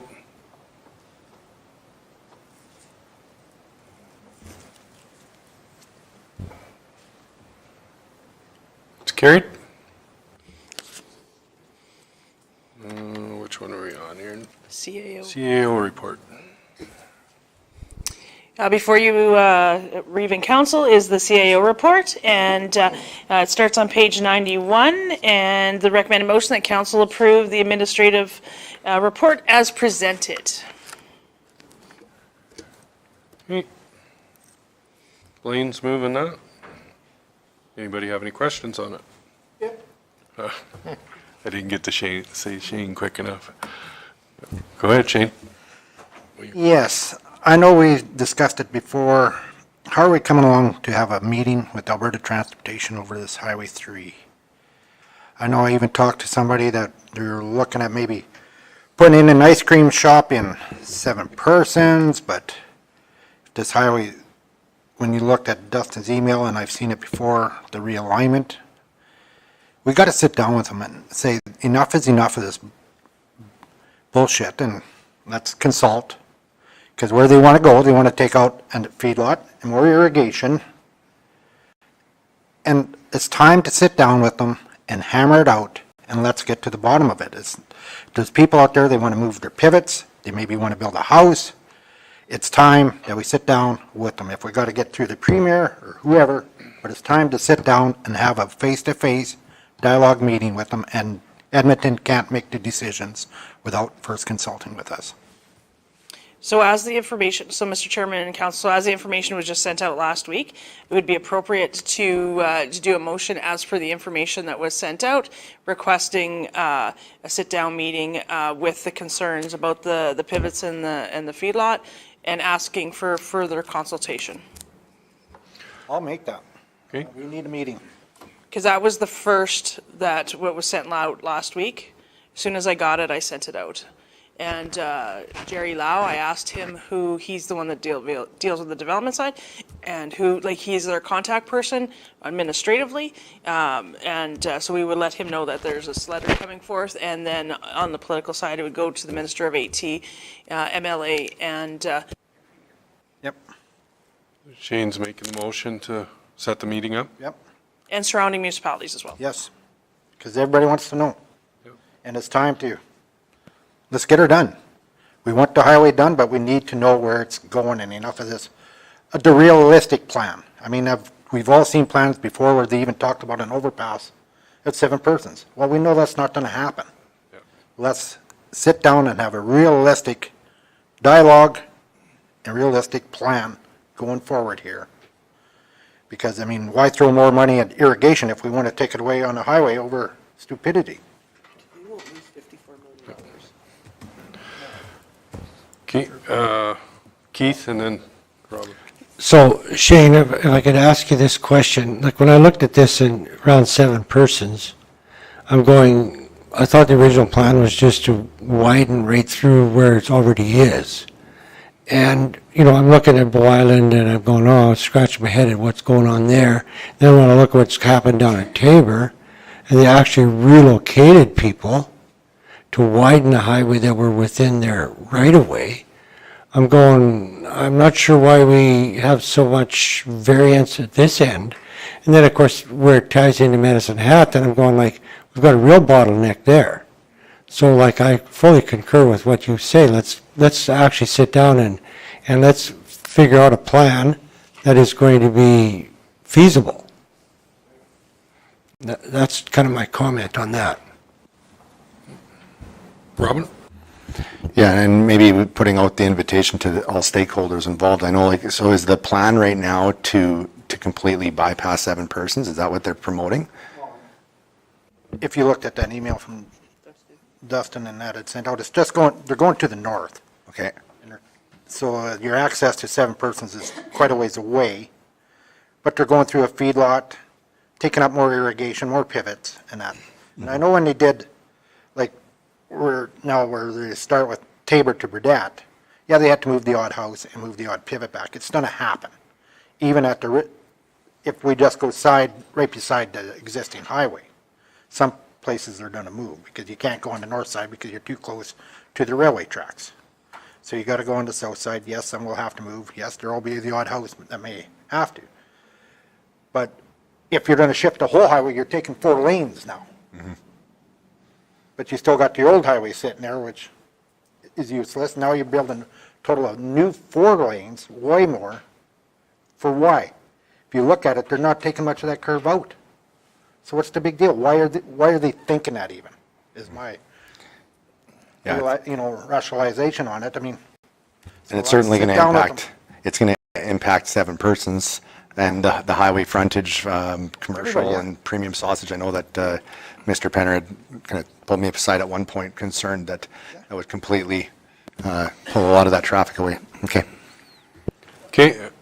Just, Mr. Chairman, so do we have because when you have a meeting like that, they're going to say, hey, what do you propose? Do we have something that that we would propose as a solution to remediate the issue? Do we have an idea? Okay. Yes, we would. Let's put it right beside. Turn your mic on. Put it right beside the existing. Bow Island, you can go right through Bow Island. That's just about twinned already all the way through. The only issues is to sit down with them is where we come out of Gershaw Drive and around the airport. That's, an issue, but we need that for planning. Richard has to know if that highway is going to go through his living room. I mean, people want to know. I've had phone calls where some guys want to build a house, and what side is it going? Where is it going? We need to know enough is enough. So it's always beneficial to have a kind of a solution to, Go right beside. and so that would be added in the letter as well. That, our recommendation would be to put it beside, not take out pivots and a feedlot. As much. You're gonna Minimize. minimum disturbance as possible. Sounds good. Richard? I think our frustration level is it looks like somebody that was sitting in an office just drew a line without actually taking a look at the site more than just an overhead, but coming down and using some common sense and saying, we already have 2 lanes going right here. We'll just add another 2, save half the money that we've got budgeted, and we won't disturb as many people. But we need those people to actually come down and look at it, not just sit in Edmonton. Okay, we have a motion on the floor to have that meeting set up with a solution in mind. Any questions on it? Vote. Just thinking, additionally to that, do you want to see if we can get an audience with the Minister of AT because all of a sudden it's going to be March. I was going to add that on after the. Yeah, so, if you would like a motion to direct administration to reach out and request an audience. That'll be next motion. This one's carried. Richard's making the motion to have a meeting with AT in March. Or else we'll have to use the main mic in March. Everybody's good with that? Vote.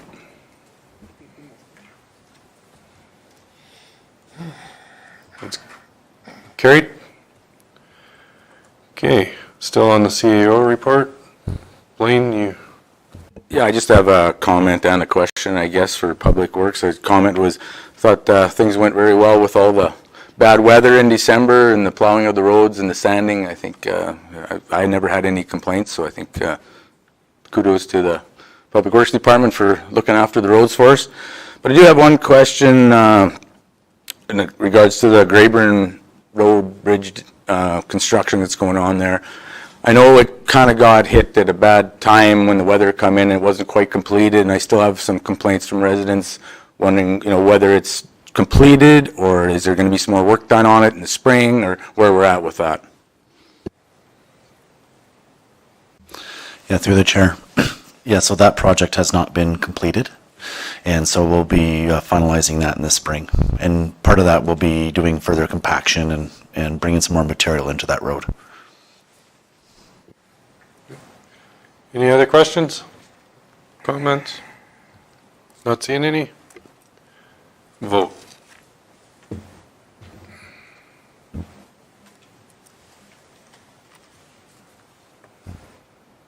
That's carried.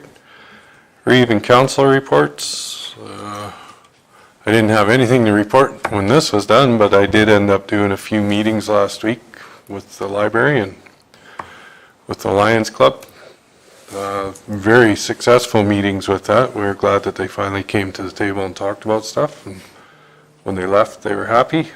Well, they seem to be happy, so it's ongoing with the new location for them, but it sounds like there'll be another park in Urban when the area gets picked out. And what else did I have on there?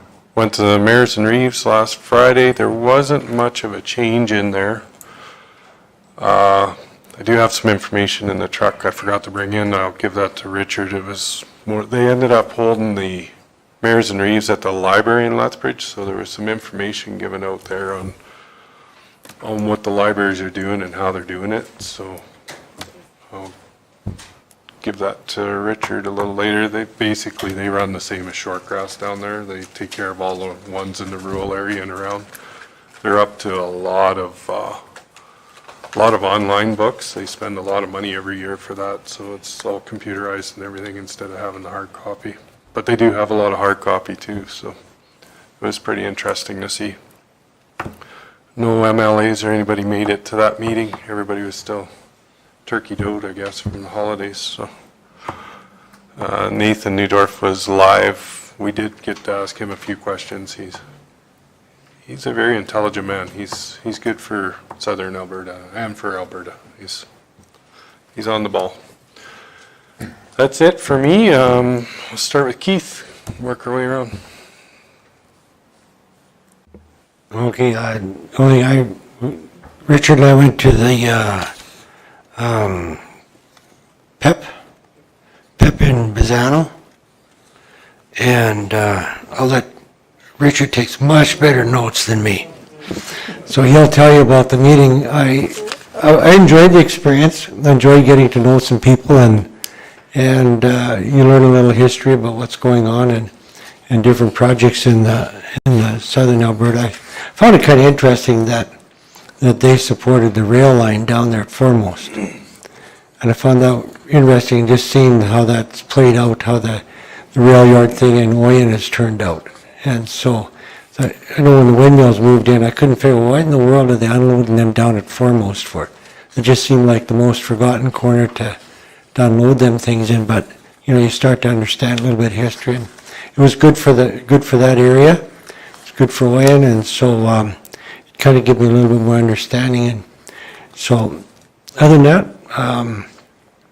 we dealt with the garbage thing in Suffield over between Christmas and New Year's, and it was interesting watching my son, because I don't do Facebook. My son every once in a while said, "You should see all this stuff on Facebook about Suffield." So he would give me a 5-minute look at his phone, and I'd catch up on everything, and I'd go, "Yeah, nothing too much to worry about there." But I do appreciate the fact that you brought in the dumpster for those people to have some place to take the garbage. That was fairly frustrating because when I first started getting the phone calls, I go like, they said, "We haven't had garbage pickup for 2 weeks or 3 weeks or 4 weeks or whatever." It just doesn't happen. It's unreliable. It's so you kind of have to sort through all the innuendo. But I understood their frustration, and very quickly I learned to say, okay, yeah, you got a point. I'll see what I can do about it. And I'm glad you guys stepped up and did that because it took a lot of pressure off in a hurry. Well, that's my report. Mine was pretty quiet. I attended the landfill meeting with Shane. And then it was quiet until the storm, and then lots of calls. And kudos to Kim and Leslie Ann for helping me out. Just two that they took care of for me. The rest, visit and a cup of coffee took care of everything. So, but yeah, I think it was 7 or 8. I can't remember. People were upset, but hey, everything's good now, I hope.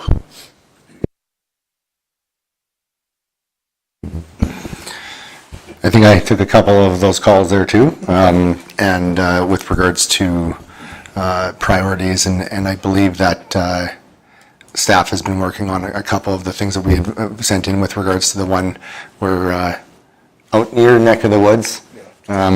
We've got one gal that has her kids that she drives them into school every day, and one point I guess of clarity that I'm curious about is I know that in our current priorities and stuff like that, we don't specifically allude to school bus routes, but I know that historically speaking, school bus routes were kind of identified. And with the policy that we have, does staff have the ability to assess and use discretion in providing, a plowed road to, say, somebody who doesn't put their kid on the school bus but drives them to school every day? And that was one thing that I'd like to be able to follow up on down the road.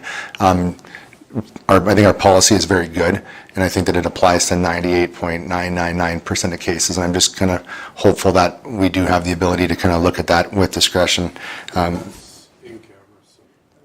That's on the agenda for in-camera. Okay, cool. Just go with your... Okay, yeah, so that was the one thing, spent the last weekend here fielding calls, I guess, from the Irvin Library.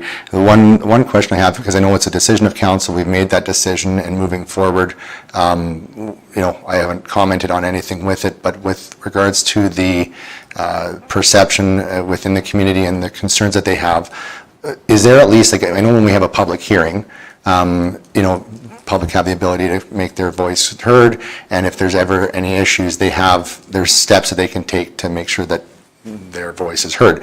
If they feel that they haven't been, we didn't need to do a public hearing on this land because it was already zoned appropriately. Is there still like a petition that they can do or whatever, where we can put the ball in their court, that they can do it, they can still exercise their rights and their abilities? I think that we need to make sure that we transparency is important. We have reasons why council made the decision that they made, and even the press release that we sent out yesterday, alluded to some of those things. But I do think that it's important as public elected officials that we are open, that if there's a mass amount of people that feel that way, if they do, if they don't. Like, what I like about petitions is it puts the ball in their court, that if they can put something forward, that it can be looked at and addressed on that. So what is their ability if they disagree with a decision that council makes on something like this? I'm just curious as to what the procedure would be. So I know that there's been correspondence from our legislative supervisor explaining the process of a petition. So there's that in the MGA. A petition is brought forth to the CAO. The CAO determines validity and is presented to council. We had a very similar one with the whistle cessation. It did not qualify as a petition. However, it was determined that it was a letter of concern. Okay, so that's how that goes. There's always the ombudsman. The ombudsman is available if you don't feel that you've been treated fairly. You have the ability. We've had folks that have called the ombudsman. The ombudsman calls us. We talk about the process, and they're like, "Cool," and you move on. And so there is those two venues that they are more than welcome to utilize. No, that's it. I appreciate it. It's about checks and balances, and that's good.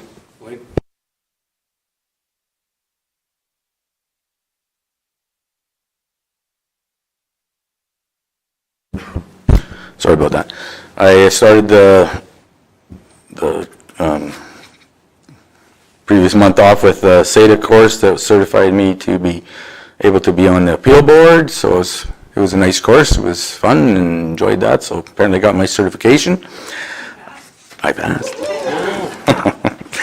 Attended the open house with Positive Life Concepts. They have a client that are looking to do some potential development in Irvin.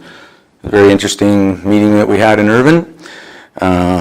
met with some members of the Lions Club as well with discussions of possible a solution for their park. I guess, and that's about it.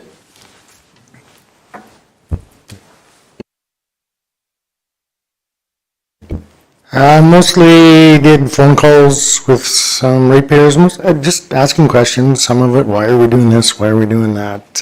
Passed on a sanding question to the Public Works. Thanks, Kim, for getting that done. Yes, I was at a PEP meeting. We're looking for a new executive director right now, and it's important that we keep going on this. We brought in a part-time person, Walter.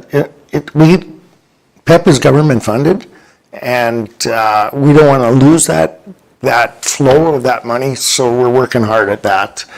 And you know what? That's about it. I had a pretty quiet time, so. Yeah, I had a couple policy meetings for Cypress View, and I had one regular board meeting for Cypress View, and other than that, a few phone calls, I know what it was. Over that really crappy weather situation we had over Christmas, I had a lot of people complaining about the post office, the mailboxes, and the ice there, and whose problem, like whose responsibility is it to deal with? And, you know, I kind of had said that it was Canada Post's responsibility, but that if Cypress County is driving by with a grader or a sanding truck, they will dump it on there. And so they were fine with that. But I did have a few phone calls, and you know, what can you do? It rained an awful lot at my house and then froze. You're gonna have ice. So I figure I dealt with it fairly decently, and I don't think anybody's phoned in here. So that was about it. Other than that, just hung out at home. Yeah, I had a regional landfill meeting.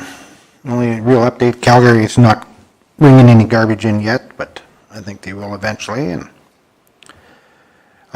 we'll be going out for tender for our shop in the new year.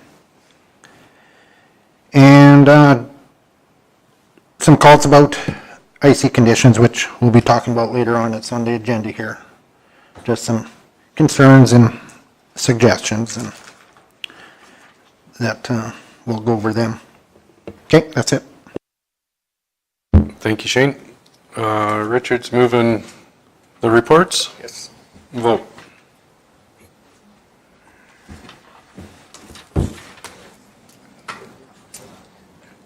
Lloyd.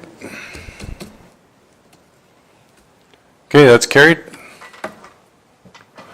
We will break for lunch, be back at 1 o'clock.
I will call the meeting back to order.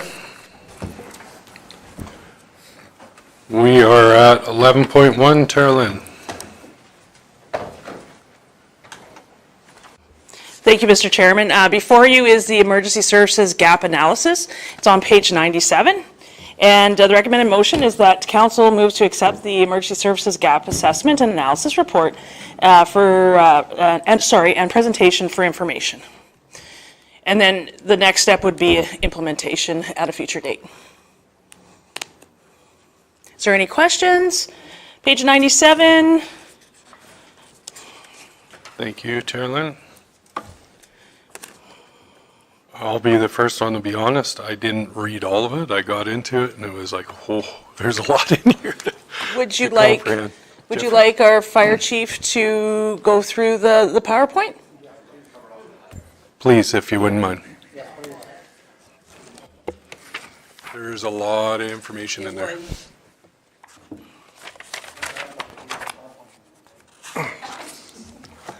We knew that's what you were thinking, Shane. That's why we got there. I can't be in charge of the clicker. Okay.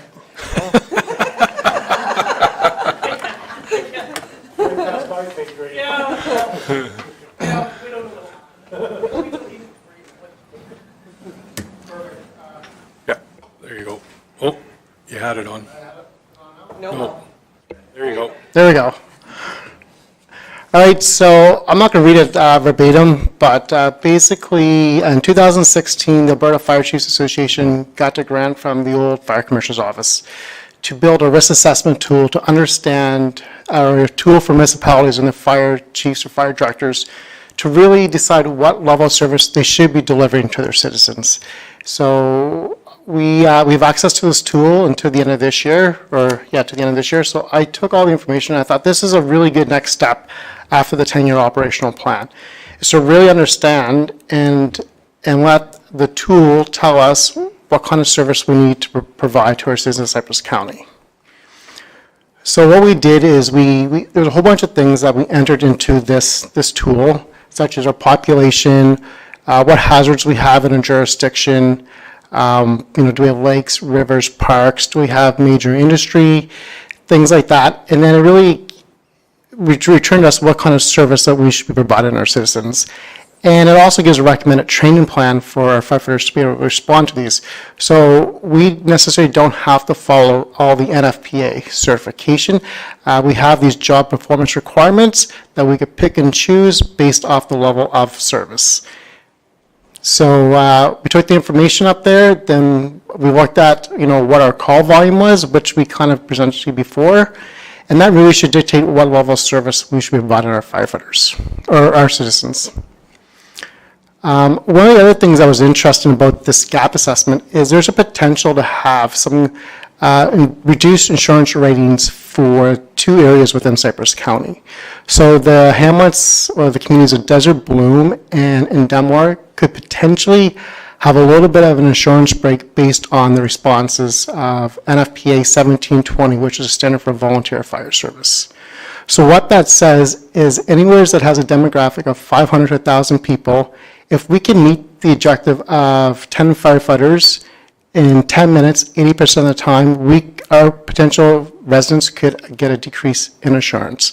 Now, I'm going to come back to council later on this fall. I'm going to really deep dive into this and look at the statistics to see if we meet that between the dual response of Medicine Hat and what responds or the Dunmore Fire Station to those areas, and potentially we could meet that. Sorry, I just wanted to back you up one notch. On page 102, like on your stats from 2019 to 2021, I'm just curious, what's others? I mean, we got motor vehicle, wildland, structural fires, but what do you classify as others? I asked this before, but I'm not... Yeah, that's a good question. And historically, we haven't had really good stats. So others could be requests for people locked out of cars. It could be a whole bunch of different varieties of things, but we didn't have really good stats. So we classify those as other. Going forward into 2022 to 2023, we have a Smart Sheets program now, and we've really expanded the other category. So going forward, our stats are going to be way more precise and more detailed than what we are. But what I wanted to provide is what are majority of our calls. We really want to focus on what a majority of our calls is, as a return on investment, I could say, right? And if we're doing, 2 or 3 calls a year on something, do we want to focus 80% of our training on, something we would do 2 or 3 times a year? Or do we want to make sure that we're focusing the training on the actual calls that we're doing? We never really done that in the past. Yeah, but yeah, that other could be, it could be almost anything you could think of, like rescuing a dog, or, it could be Responding to a security fire alarm or stuff like that. Yes, yeah. Could be things like technical rescue, or the extraction of the injuries along the trails in Elkwater and those types of things. So there's a variety. Yeah.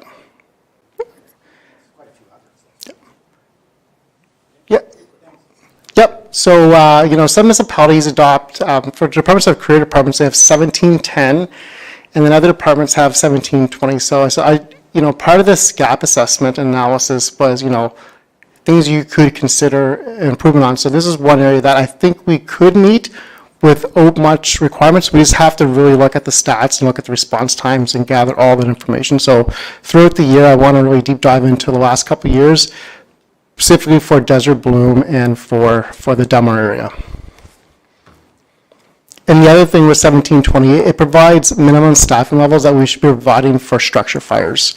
So we should have at least, 10 firefighters on scene within 10 minutes. And the reason is that for every 2 firefighters we send out, we should have firefighters on the outside ready to perform rescue of our firefighters. So when we send people in, we have to have a dedicated rescue team on the outside, or actually responding to the call. So we call it the 2-in-2-out program.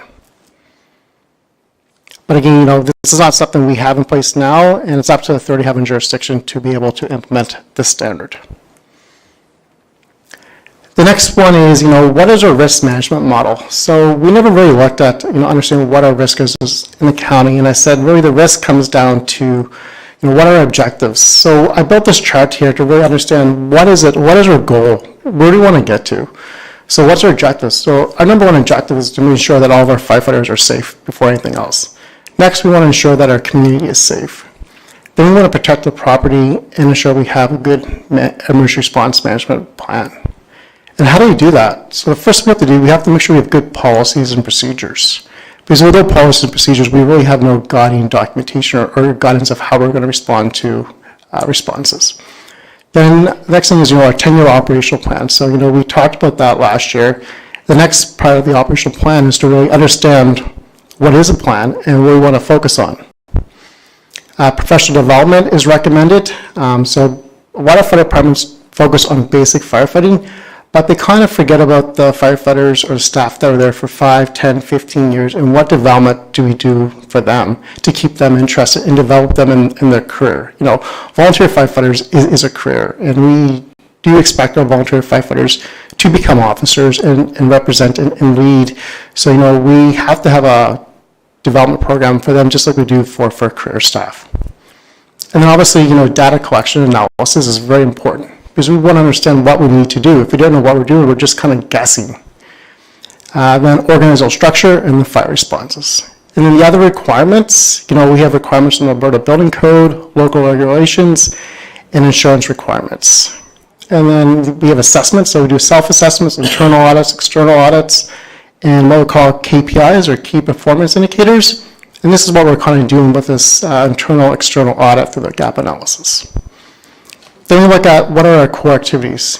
So this is what really we have to do as a fire service. We have to have a fire prevention program. So what is fire prevention? So building design, part of the application process, we look at the application to ensure that it meets code from a fire safety code. Building services, what kind of building is it? Make sure that it meets the needs of the fire department, and then fire safety inspections on a regular basis. And that's stuff that we contract out to our safety codes officers in their different disciplines.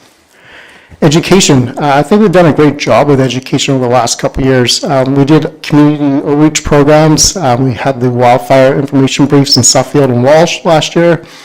And then we had the Dunmore Community Open House where we re-educated the community on our fire service. Plus two, Sean was doing a great job with social media posts and talking about what our fire service does just beyond fighting traditional fires.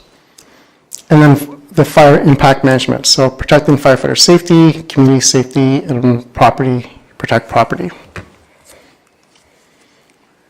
So all these questions were asked in the gap analysis. So do we have industrial manufacturing? And we do. Do we have commercial infrastructure? And we do in all of our jurisdictions.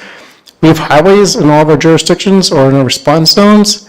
We have utilities such as in Hilda. We do have lakes and rivers almost in all of our fire response zones. Obviously grassland, all stations. We do have recreation facilities, and, things like, are we trained to potentially go to a hydrous ammonia leak at that rink? So do we truly understand all the hazards in our community? And then obviously agriculture, and that could be, like routine equipment, machinery rescue, things like that. And have we thought about all those things, and have we trained our firefighters to perform all these hazardous risk? And then we want to make sure that, we're spending the right money on the right things. So, for example, did we want to focus a whole bunch on industrial firefighting for 6% of that risk within our community?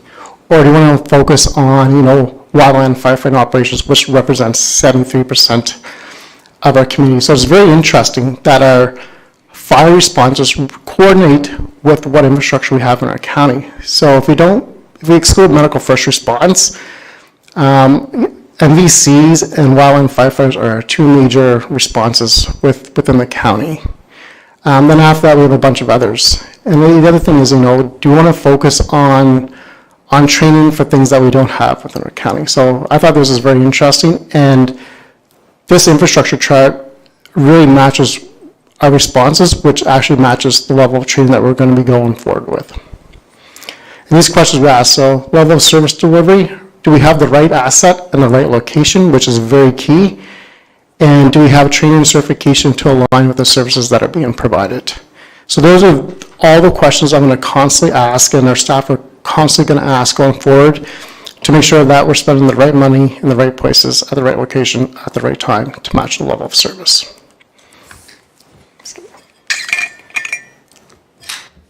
Is there any questions that council may have?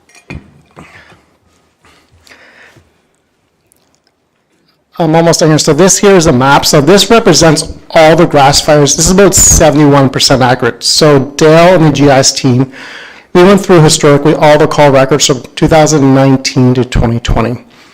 And then we want to pinpoint where are most of our fires at. And this represents just our wildland firefighting operations. And when we took the layers of all the roads out, it's a very good detailed line along the CPR rail line or Highway 1, right from Neal County, right to, but you know what? We never thought about that. I know we always did that, but we never really thought about that. And, this is going to guide us into good information about where we put the assets, where they need to be stationed, and because historical trends are going to keep on going forward. So, this information really focuses on, do we have the right equipment, right training, right assets in the right place? And all the stars in the middle of the fields are typically our one-offs over combine fires or, potential lightning strikes or, combines hitting rocks, that kind of things. But majority of our instances are along Highway 1 and the CPR rail line. And Tara and I were talking, we might see if we can get some signs about the hazards of fires along Highway 1 to educate people as they're traveling through our county, for cigarette butts. I know the city has a logo, don't be a flippin' idiot, but we could do something like that to see if we can really educate the community on the hazards, because that's the data shows us that's where all the fires are at. So maybe we can decrease that going forward with some public education. And then we developed our internal risk vulnerability assessment analysis, and we talked about everything from tornadoes to what are the things that we historically have done, and are they high risk, low frequency, low risk, low frequency? And that really tells us, what are our risks to our responders and what training do we have to prepare them for. So we developed an Excel spreadsheet where we can populate the information and it automatically enters the hazard risk. So we talked about large wildland fires. So we do that pretty frequently, and we do that, it happens every year and we do it a lot of times. So our score is 8, which is in the median range. So we have to be prepared for the hazard. So everything in the yellow and red has to be, we have to be prepared for. Other low risk things we necessarily don't have to prepare for because they don't happen enough. Just like the tornado, for example, we did have a tornado or a wind event this year. Has it happened once every 100 years? Yes, but still low frequency. So, we don't want to focus a whole bunch of time and effort on something that happens not a lot of the time. And I think the EOC team has done the same kind of modeling, but with different events as well. So Kim and I are going to work on this together with different hazards and populating the information since our program is already built now. So this specifically came over the gap analysis. These are the requirements we have to do. So we have to have an orientation. Every firefighter coming in has to have an orientation, which we do. And we're going to improve on that. We're going to develop a fire-specific orientation for our fire members in conjunction with the health and safety and the health and safety advisor. We have to have members on the health and safety committee, which we do. We have to have a public education program, which we do. It says we have to have team leads. So they use the word team lead versus fire officer. And we've already done this. We've done this for the last 2 years now. We ran a fire officer program, and we're going to develop our own internal fire officer program going forward. That meets the need of our fire officers. The program we did focused a lot on fire administration, which necessarily our fire officers don't need to do. So we're going to develop our own to focus on large wildland fires, urban area-based fires, the things we're actually going to respond to. We don't have to have pro board certification and a certification with it. We just need to ensure that we're training them to do that. And then we talked about the municipal demand zone. That's where, potentially looking at having insurance decreases for those two communities. And these are all the different skills that our firefighters have to train for, which we meet all of those within our NFPA training program. So I'm not going to focus on that. So conclusion, over the next 2 years, the gap analysis was actually really good. There wasn't a lot of major gaps, but we can definitely improve. And I really feel that our volunteer fire service is in the top 10% of volunteer fire services in Alberta. I would 100% put that to fact. But some things we're going to do, we're going to implement the 10-year fire services operational plan and gap assessment. We're going to review all of our policies and update SOGs, starting with the most important ones. We're going to conduct leadership training for our senior fire members. And then we're going to roll that into the respectful workplace training. So we're going to talk a little bit about that with our firefighters. Having the Fire Pacific Health and Safety Program. Vehicle replacement with tactical tenders when the vehicles are replaced, when certain apparatus are up for replacement. I've already talked about that. Historically, we've used structural fire engines to fight wildland fires, so maybe switching up the vehicles to ensure that they match the needs of what we actually need versus just putting a fire truck in there. We're going to continue on with the 1001 program. We have 17 members on this program this year. We got 4 external, 2 from Redcliffe, and 2 from special areas. We're going to do 2 NFPA 15 or 1051 wildland courses this year, and we're going to do another driver and pump operator course this year. Other courses we're going to do is advanced medical training. Our number 1 calls are medical first response. We've actually developed our own internal program with an advanced care paramedic. He works as a supervisor as well. He's a station chief, and he works at the college, so we're going to develop our own program. And we're going to hopefully get an endorsement with the Alberta College of Paramedics, so we can use this for members that are actually registered with the college, so they can get their own continuing education credits for that as well. We're going to apply for a wildland urban interface training sponsored by Alberta Emergency Management Agency. So we're going to talk about that in the months to come. And then we're going to talk about continuing competencies, just not the official firefighting programs, but continuing competencies to ensure that our firefighters are trained. So us as the employer have to ensure our firefighters are competent. It's up to us to decide how we deem them competent. So we're going to have rolling out competency programs. So, in December we did ice water rescue training in Elkwater, and it wasn't an official course, that was competency training. So our tech rescue team does 8 hours every month, just like our fire training we do on Thursday nights. So we're going to do a lot more continuous competency training to ensure that for the firefighters that don't make it to calls, that they are competent, and say they did their training 10 or 15 years ago, we want to make sure that training is current by doing continuous competencies. And then developing a fire officer course.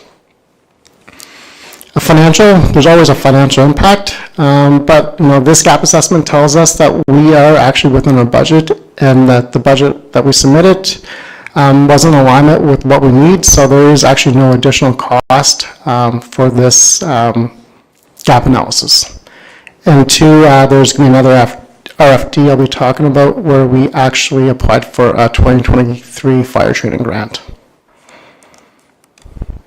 And then we actually broke down into some training based off what the hazards are.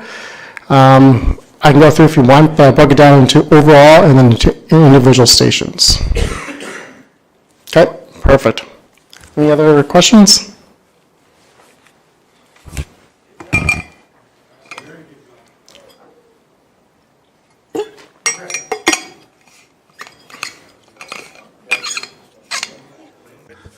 I just was wondering, is this like a provincial guideline thing that you're following, or did you come up with this, or?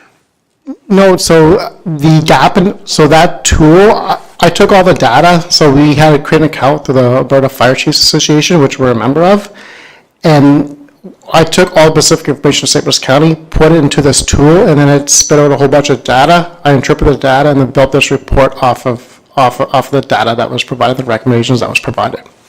It's a toolkit from the Alberta Fire Chiefs Association, Yeah, right? correct. That was grant funded a couple years ago. It's from 2016? From 2016, that's correct. Yep. What is the training cycle like when you talk about is it 1001s, or when you say that you're doing 17 members with the 1001, is that kind of a January to September kind of cycle and it happens annually, or what does that look like? Yeah, so what I do is I want to get the most value out of it. So I asked members, when can they train? I want to detail our training to when our members can train. I can't, if I build a training program, I have 3 people come in and it costs us, $12,000, $13,000 for 3 people. That's not value added. So I asked members, when can they train? And they gave us the dates, and so we're able, I think this is one of the biggest classes we ever had. And the reason Special Areas actually came on it too, because it met the needs for those farmers, ranchers in that jurisdiction. So we're really doing the 1001 program, which is the longest program, over the winter months when we had the best availability for the most members to be able to attend. So we want to get almost all of our training done by the 1st of May. So we're good to go for the summer, and then people can return to their livelihoods. And a lot of our firefighters are agricultural, so we want to get all the training done when it works for them. Yep, the 17 members, they finished their hazmat already. And we got training this weekend. The following weekend is testing in Brooks for their level 1, and then right back at it for the level 2 with testing middle of March. Good.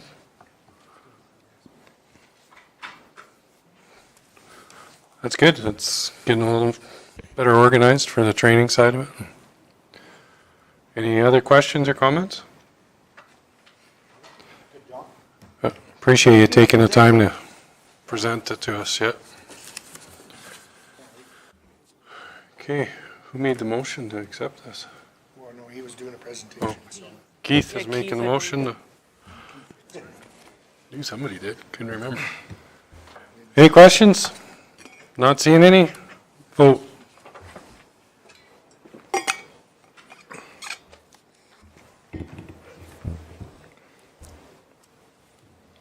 Okay, that's carried. 11.2, Carolyn. Thank you, Mr. Chairman. Emergency Services Training Grant, page 123. The recommended motion that council directs administration to complete and submit the 2023 Alberta Municipal Affairs Fire Training Program grant application. It had gone, they hadn't had it for a couple of years, now they got it, going to do it again. And so it's not a matching grant. It get funded and we don't have to, it's 100%. So we don't have to commonly, grants, we got to throw our 25 or 50% in. There's no budget implications. And the recommended motion is that council approves. Excellent. We don't have to match. Blaine, you like that? I like that. Blaine's making the motion. Any questions on it? Vote.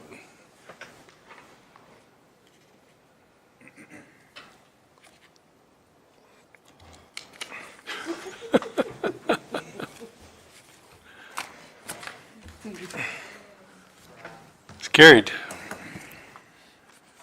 11.3. Thank you, Mr. Chairman. Water conveyance strategy for fire purposes, page 125. The recommended. Ooh, there's a case of beer. Yeah. I'm not used to that one. Interjection. Council move to accept the Emergency Services Water Conveyance Strategy presentation for information. So, Mr. Chairman, it starts on 127, I think goes to 136, am I right? Do you want our Fire Services Coordinator to go through that PowerPoint, or just would you like him to go through it? Mr. Chairman, I would please request that he could do a similar presentation of the highlights. Yep. You got the clicker? You got I got the clicker still.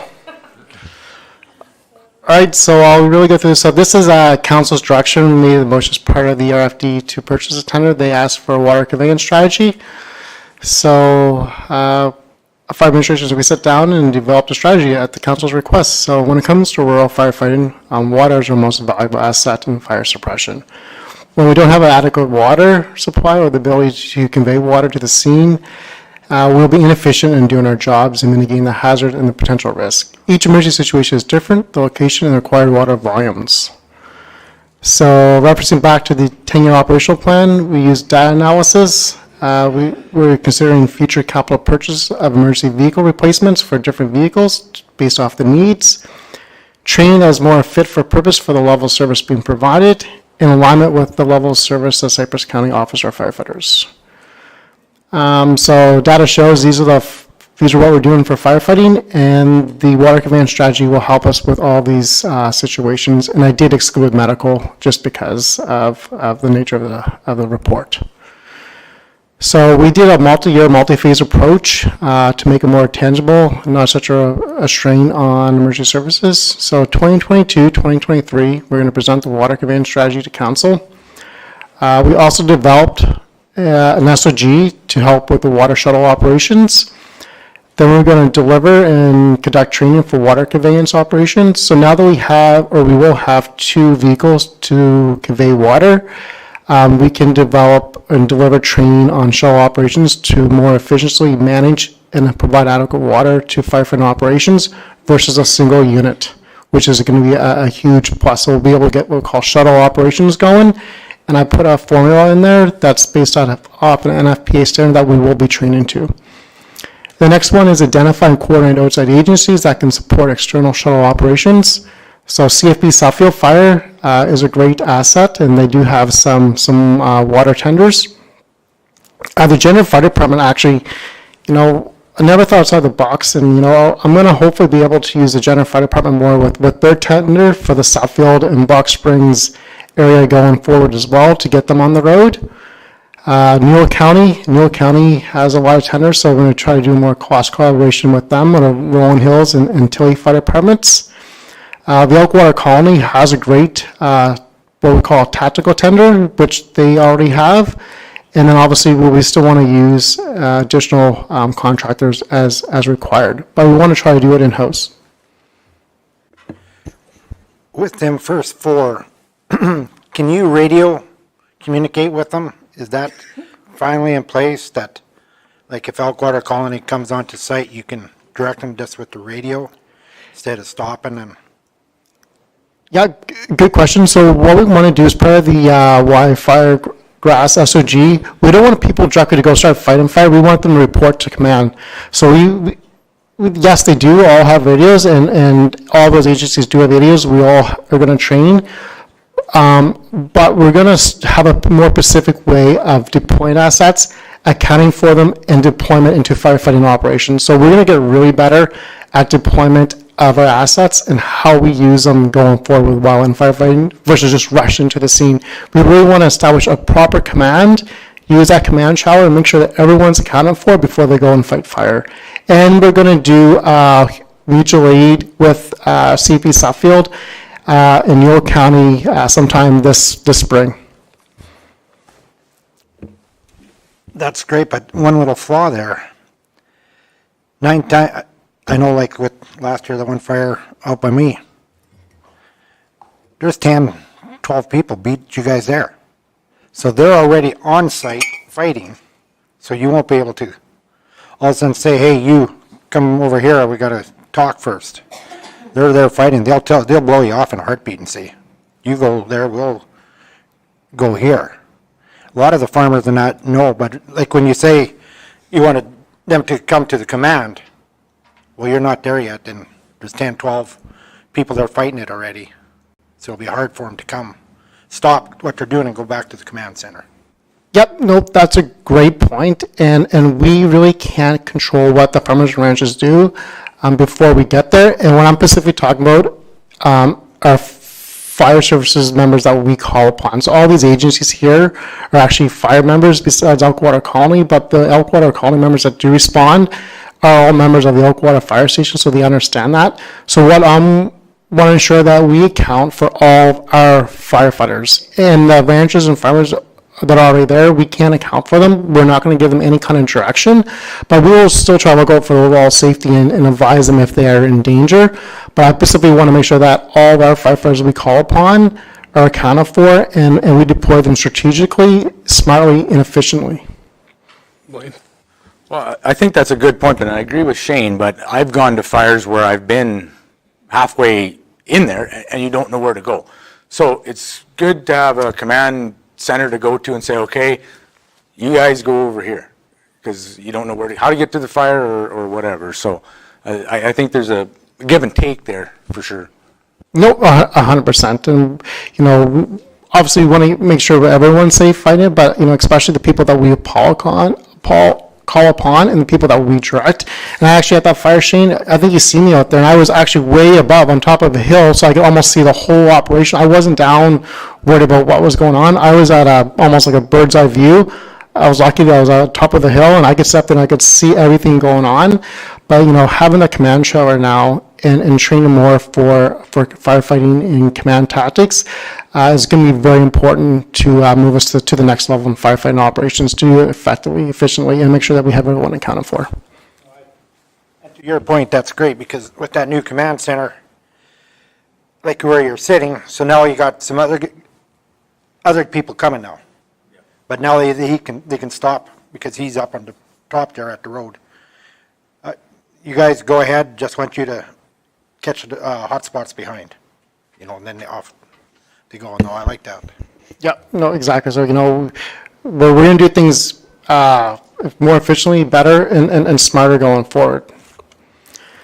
One of the other things that was identified is someone asked about, do we know where all the water sources are? So actually, Elkwater has done a great job, and this is the app we use for getting dispatched. And the Deputy Station Chief Keith Fisher, before this even came about a year or two ago, went in the Elkwater area and mapped every dugout, and there's like a little water spot there. And we could zoom this out, and he did it for the whole response zone of Elkwater and for the one for area. So the Elkwater Fire Station knows exactly where every dugout is in that area. And going forward, we're going to expand that into every fire response zone with fire hydrants and dugouts and that kind of thing, and add that into the mapping program that was recommended to us.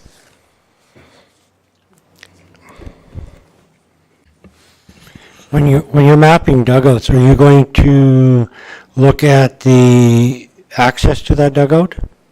And because I know some dugouts, they hold a lot of water, but try and get a truck close enough to get in there is going to be fairly difficult. So are you going to kind of rate these dugouts as you go along? Yeah, great question. If there's a dugout with lots of water, but we can't access it, we're not gonna identify it.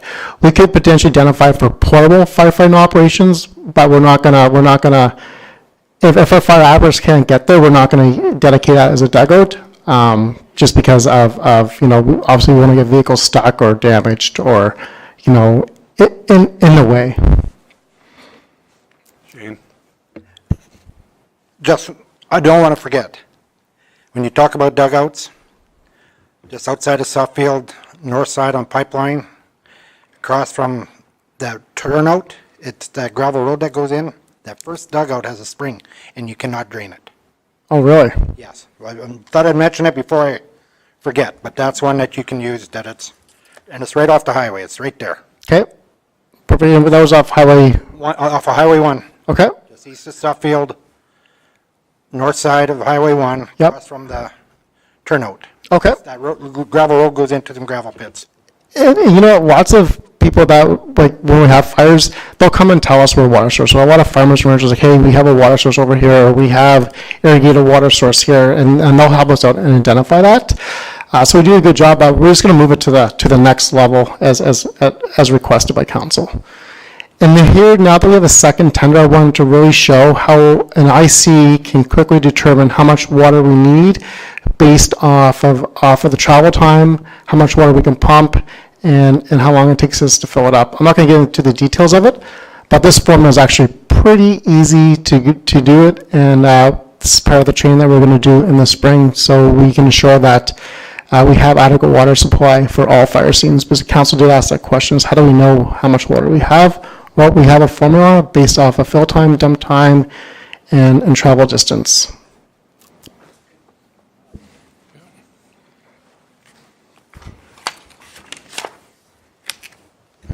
Looks, yeah. Yeah, if you made Shane happy, we're doing good.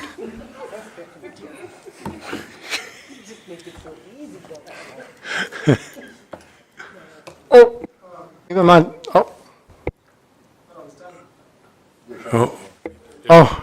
I have a couple more slides. I got so excited there for a sec. So our medium term, I thought was done. So our medium, like I said, is a 3-year or multi-phase approach. So our medium term is going to be, is identifying the operational plan, is to look at more tactical tenders versus replacement of structural fire engines. So this is an example of what we call a tactical tender. That will still meet the requirements for structural firefighting, but way more fit for purpose for what we actually need. And these are significantly cheaper than a replacement kind for the current apparatus we have. So just to put that out there. So again, it's not because they're cheaper, it's because they're more fit for purpose for what our core business is. More efficient. Shane? In that picture, is that thing four-wheel drive? That's a 4-wheel drive, yes. Yeah, there's certain requirements for it to be considered what we call a tactical tender. And so 4-wheel drive, 750 GPM pump, a minimum 1,500 gallons of water, and it carries certain pieces of equipment.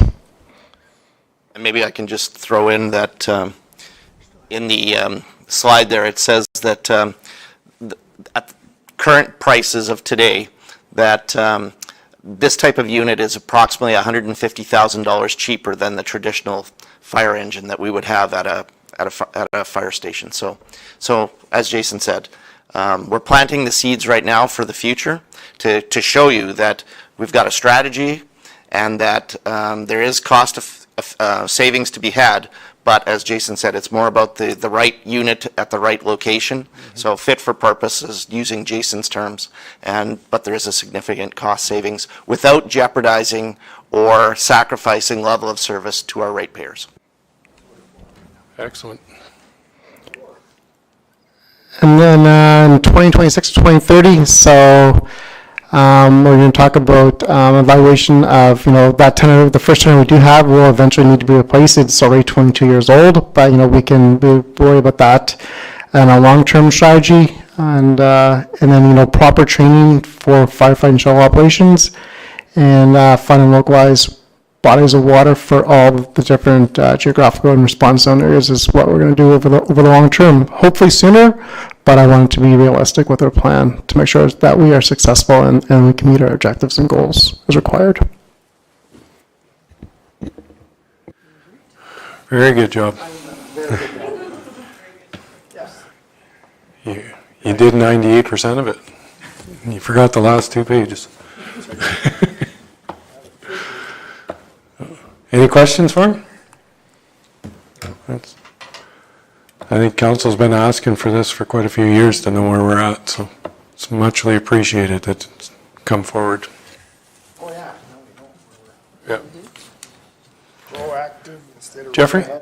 Just my last comment. Like I said, I think what administration and emergency services is trying to do is to establish that there's some forward thinking, taking into account that, putting some strategies in place of not only what type of equipment, what kind of service, what kind of training, and there is a game plan going forward. And I think that's what you've seen over the last month or two is some of these plans that, to try to, bring it to council's attention as for information purposes, that there is a game plan to go forward with.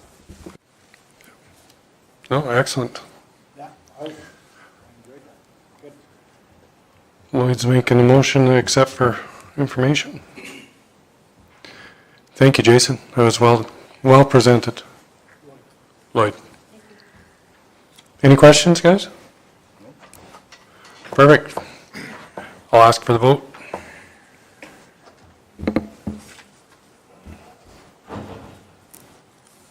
That's carried.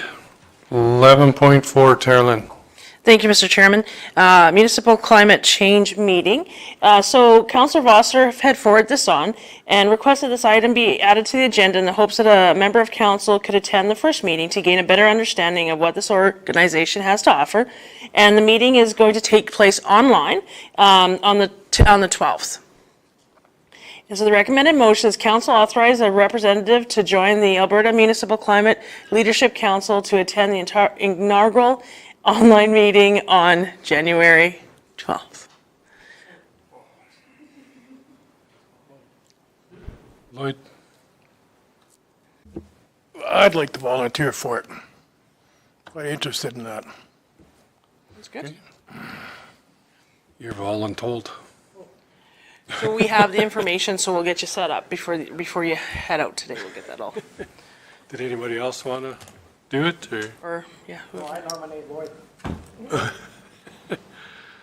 So you want a motion for that, Terlin? Yes, please.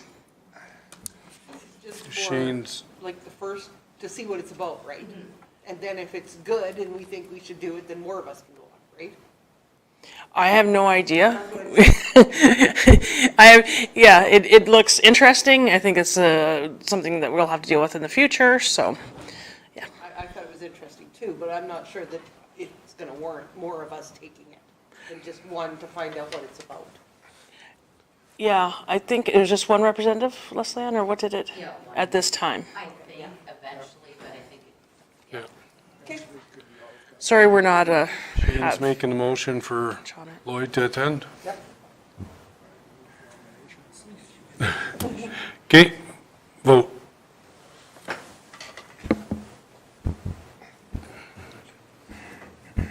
I won't mind. He's not here. Oh, Good job, Lloyd.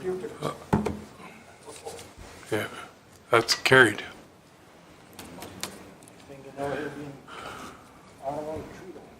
11.5, Terlin. Thank you, Mr. Chairman. Joint Advocacy for Improved Solar Farm Governance, page 139. There's background information. There was an email sent to us from Rocky View County, and Leslie Ann was in contact with their folks there, and she can add some more to this topic.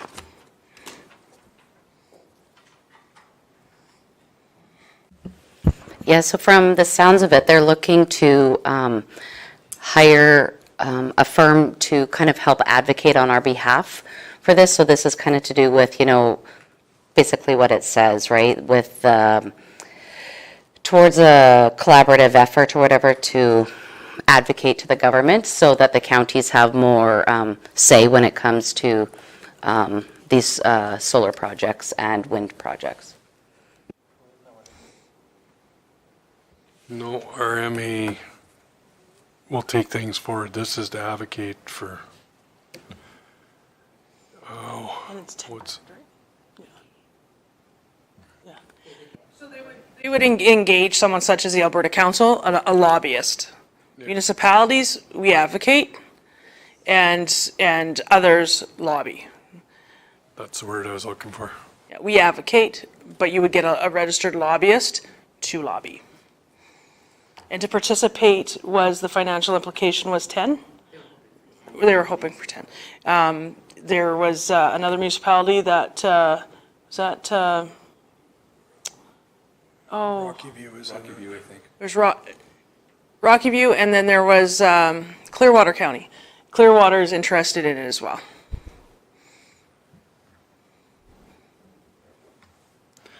And the resolution on page 143 is, I think, explains a lot of what we, for solar arrays. I think it's something we need. We need somebody out there that's in it doing advocating for us. Richard? Yeah, I'm good with making that motion. So I have a motion on the floor. Is there any questions about it? This is going to be just another layer of bureaucracy. Well, it's going to be somebody fighting in that bureaucracy for us. Well, that's better than nothing, I guess.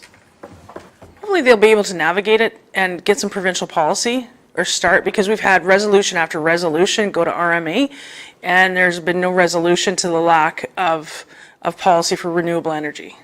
So it is hopeful that this will be the first step of having that policy put in place, like reclamation. There is not, like, it lacks tremendously. Even though this one just says solar, once this is in place and there's a policy in place, then we can use it for the wind towers and that too. It's a step that we need to get going. It is for both? Okay. Yeah, it's, go ahead, Blake. Well, I think You turned it on. I think this is a good thing because I think, ratepayers have been kind of asking for this as well. So this would help, put us in some kind of power then if we could get some kind of lobbyist group to help. Okay, any other questions or comments? Not seeing any? Vote.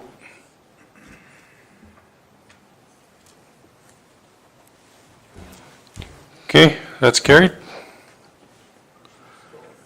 What are we at here, 11.6? Yeah, 11.6. Policy Council 01, council remuneration. On page 145 is the RFD. The recommended motion is that council approve the policy as presented. 147 is the policy, and what it does, it is reflects actual and has some wording changes. Michelle's moving it. And this is just backing up the motion that was done last year, correct? Yeah. Any questions on it? Vote.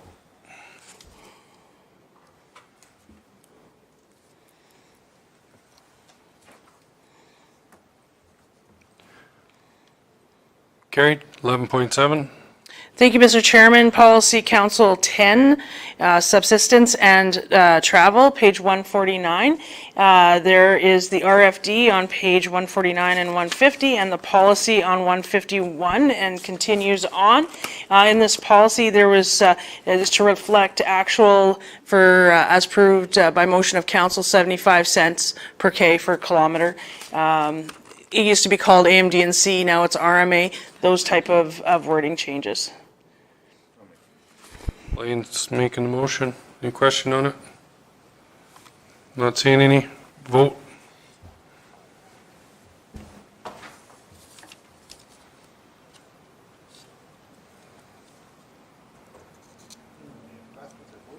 Carried. 11.7.1, here we go with all these points again. Thank you, Mr. Chairman. Meeting with Minister of Municipal Affairs on page 153. Our recommended motion is that council submit a request for an audience at the RMA conference to meet with Minister Schultz to discuss the assessment model review, the local government fiscal framework funding formula, and affordable housing. Robin? I'm wondering, would it be worthwhile to, instead of trying to just get into the big grouping of all those meetings, like when those ministers meet with people that day, it is very like tickety, tick, tick, tick, tick, tick, right? Like it's not, you're not getting into anything of substance. I know for certain that we have good things to offer in that conversation. And I'm just wondering if instead of us trying to get into the big kind of traffic jam of meetings, how about we just put out a request to meet with Minister Schultz in Calgary someday, and our staff, like with what we have to offer on that discussion, I think that it would be easily argued and arranged to have a conversation where more time can be committed. Because I think normally, Hamilton, it's probably what, 15, 20 minutes, those meetings? 15 minutes. We have put a request out to meet with Schultz over and above this. This is just for RMA. Okay. We haven't got a response back yet because she's been so busy. So, yes, we still are doing the outside the box, but this is just for the RMA stuff. And we just received it last week, and I just wanted to bring it to you guys to see if you'd like to do that.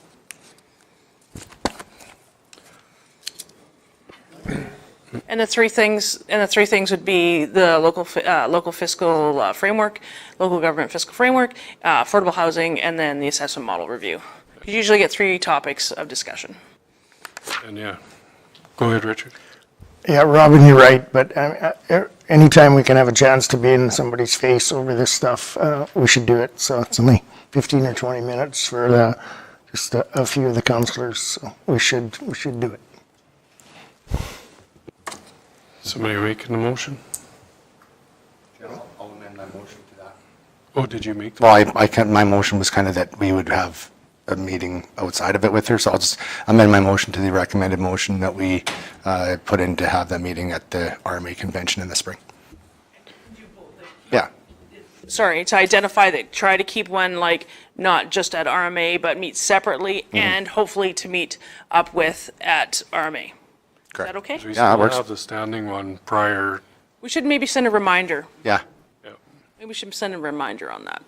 Sure. Okay, any questions? Vote.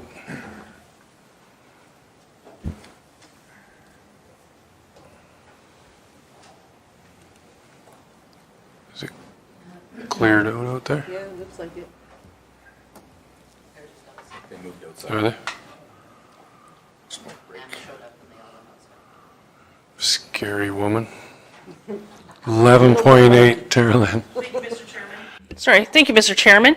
Range Road 55 speed limit reduction, it's on page 155. The recommended motion is that it would go from 80 kilometers an hour to 60. From 200 meters south, a railway crossing to South Boundary Road city limit to bring back, and then if this is approved, then we bring back the actual bylaw.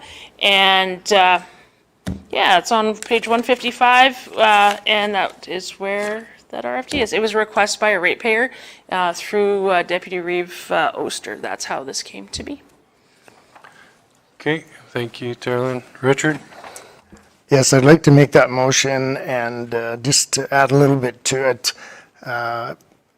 there's some kids that live on that road that do go down and visit each other, and then of course this ratepayer that asked is their kids are just getting on the school bus now, and not that school buses aren't stops aren't more than safe. It's a safety reason, and when I look at what we've done in the past, and I can pick out the road in front of my place, there's been no complaints. So people have to perhaps drive 20 kilometers an hour less for about 2 minutes. And I think anytime we can make things safer for people, we should do it. Okay, Thank you, Richard. I'm going to read off something from Council Vossler. He doesn't agree with lowering the speed limit on Range Road 55. I feel as though the population is not as dense enough to warrant it, and the traffic is still quite a bit less than the Desert Bloom traffic. But one opinion. I'm just reading it off. Don't shoot the messenger. Blaine? Well, I was just wondering if there's a possible concession to that, because reading this, it's going all the way down to the 120. Could you use the CPR tracks as a natural boundary to, from the, what do you call it? City limit or whatever to there, and then from then on be 80 or what? Kim, do you want to answer that? Yeah, through the chair. Want to pull up that map again? Yeah, so what we put is there's 200 meters south of the railway there, so it doesn't go all the way to 120. And the reason why we picked that is that on the west side, that's turned into commercial storage yard for trailers. So you got constant big turning units coming out on the road. And then you have the subdivision on the west side, or sorry, the east side. So that development is quite concentrated. So if you look right there, that's where they've expanded the rail storage there. And there's, I don't know, maybe 70 or 80 trailers there. And then they're all heading into the city there. So we just picked it from, after reviewing it, right from just south of that subdivision, going north into the city. And that's where the more dense population is. I see where the blue line is there. That's Regular speed. Okay. Robin and then Shane. I'm just wondering, the Wholesome Road, kind of close to Range Road 70 and the speed term, has a similar density with regards to turnouts on the roads and stuff like that. And I'm wondering, I know that this is kind of the topic that we're discussing right now, or the location, but is there a specific density that if we get to that would warrant it, or are we just looking at this as kind of a one-off situation? Because if it's about the number of turnouts into residential accesses, I can think of a couple areas in the county that have this, and when we discussed this previously, we were requesting traffic assessments to be done throughout the county. So have we had that come back that is now pushing this forward still, or is this a new ask on something that we've discussed before, just without the traffic impact assessment? So this was previously discussed and asked to be brought back, and there is the traffic counts, I believe, were included, and they're from 2020, something like that. So that's the most current that we have, but there's not been a newer assessment done since the traffic counts of 2020. Shane? We got to watch what we're doing here, Richard. One person, one request. One person puts in a request, well, let's drop the speed limit to 20. Are we going to do it? And there's a lot of areas, and I know there's kids, and there's buses, but they're throughout the county, all over the place. I mean, we got bikes onto 120. Are we going to reduce the speed limit onto 120 down to 20 kilometers an hour because guys are using bikes on it? We just got one person is asking for this, so are we going to make all our policy changes on one person's opinion or request? It's a tough one. I mean, I know, but if there'd be a whole petition, I'd have a better time with it. But when one person only does the complaining, and we're going to drop the speed limit, so that means that we're opening up that one person can complain somewhere else in the county to drop the speed limit, and we should do it then.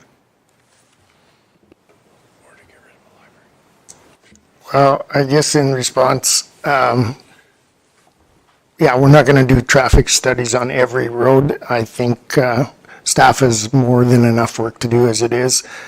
A request comes in like this, you do a traffic count and you look at it, and if we feel that it's not going to make a big difference in anybody's life that travels along that road, and I mean, I know you threw in 20 kilometers, Shane, but that's not realistic, right? Because I mean, in our hamlets, we went to 40, and of course, not everybody was in favor, but we definitely didn't get any complaints. So what happens, in my experience, and based on the way I might drive sometimes, is if it's 80 kilometers an hour, you might do 90. And now if we would lower it to 60, those people might do 70. The ones that do not want to honor the speed limit. So you're talking, I don't even know if it would be a minute from the time you turned off till you went down there. You do eliminate the full throttle people that want to get up to the speed limit within a minute or as fast as they can. So it's just, like I said, I haven't we haven't had anybody beating down the doors saying, I don't like it when you lower the speed limit. So. Any other questions, comments? Yep. How many roads coming off the 120 into town have we reduced the speed limit on? Like, I know there's the one in front of Desert Bloom. Just one. That's the only one, right? No, my place. Off the one, no. Off the 120, I was asking. Oh, I'm sorry. Gotcha. It's not all about you all the time. No, Yeah, I mean, there's not a whole lot of anything between the tracks and Walmart. And there is a lot more traffic. I really don't, I'm for it either way, really.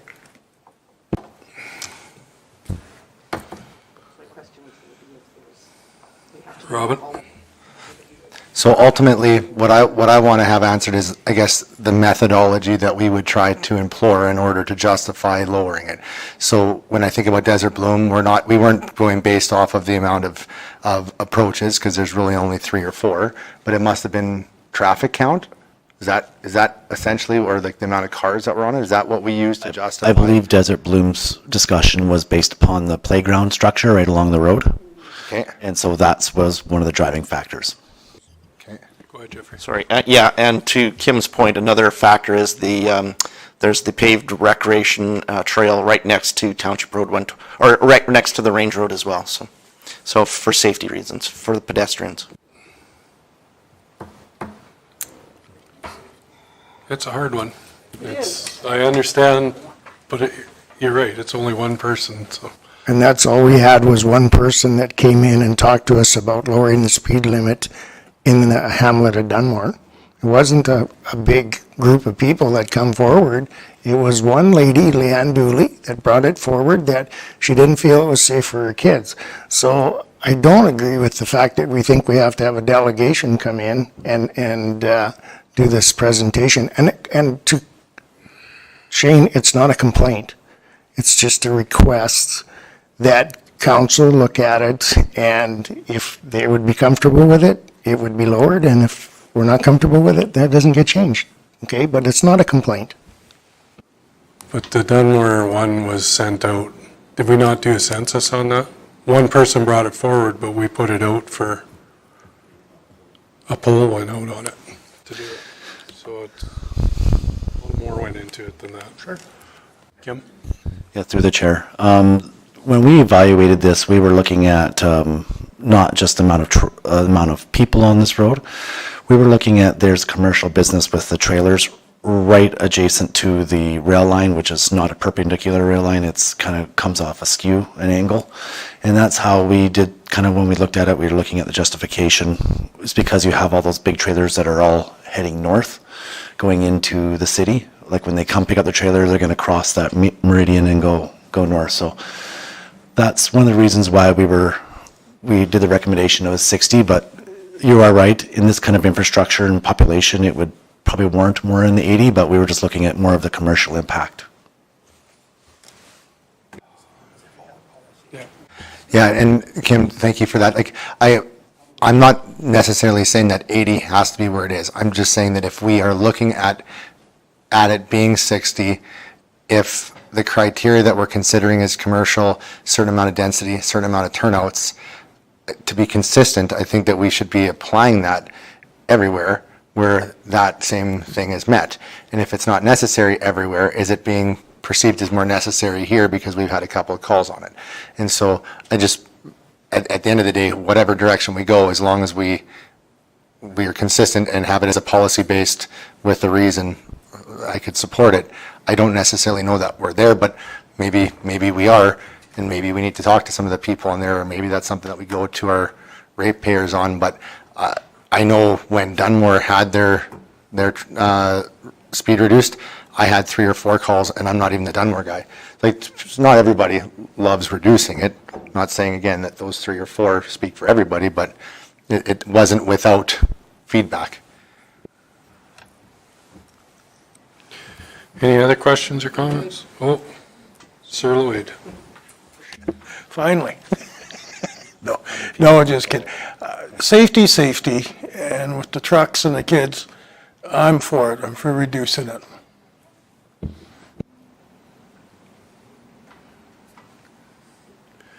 Any other questions or comments? Vote. I'm retiring in 3 years. I don't need to vote.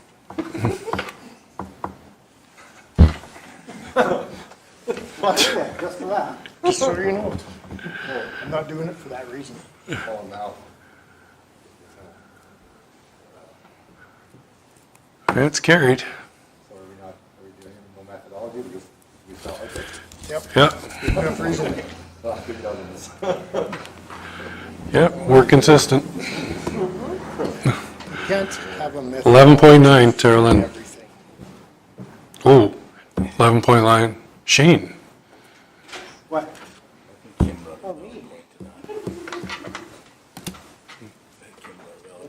With all the trailers turning out, you got on the weekend warriors that don't know how to pull the trailer. No, we're up with them all. We just at 11.9 was the winter maintenance sanding. You had just wanted to share a few things, I believe. Yes. They did, Public Works did a great job. Don't get me wrong, through all this rain and snow we had. But I'm just wondering now that I know the plows aren't that busy. We have a lot of intersections that could use sanding. Yeah, because I went through one and lucky the dry pavement stopped me, but it's pure ice right now. You'd have been doing And 60. I was doing 10. I was doing 10. But I mean, there are I guess what I'm trying to get at and with the rest of the council is that, like now, we could look at some of these intersections to salt. Not all of them. We know which are the busy ones, where the school buses and that. And another complaint I had is, and it made sense, it was just after the rain, the guy was following our sanding truck on the way home down to Eagle Butte and made the comment, it was full of sand, why didn't he sprinkle a bit just on the curves? Because the curves were really icy. So I'd just like to see a bit of, the leeway or common sense for the drivers to see if it's really icy or rain.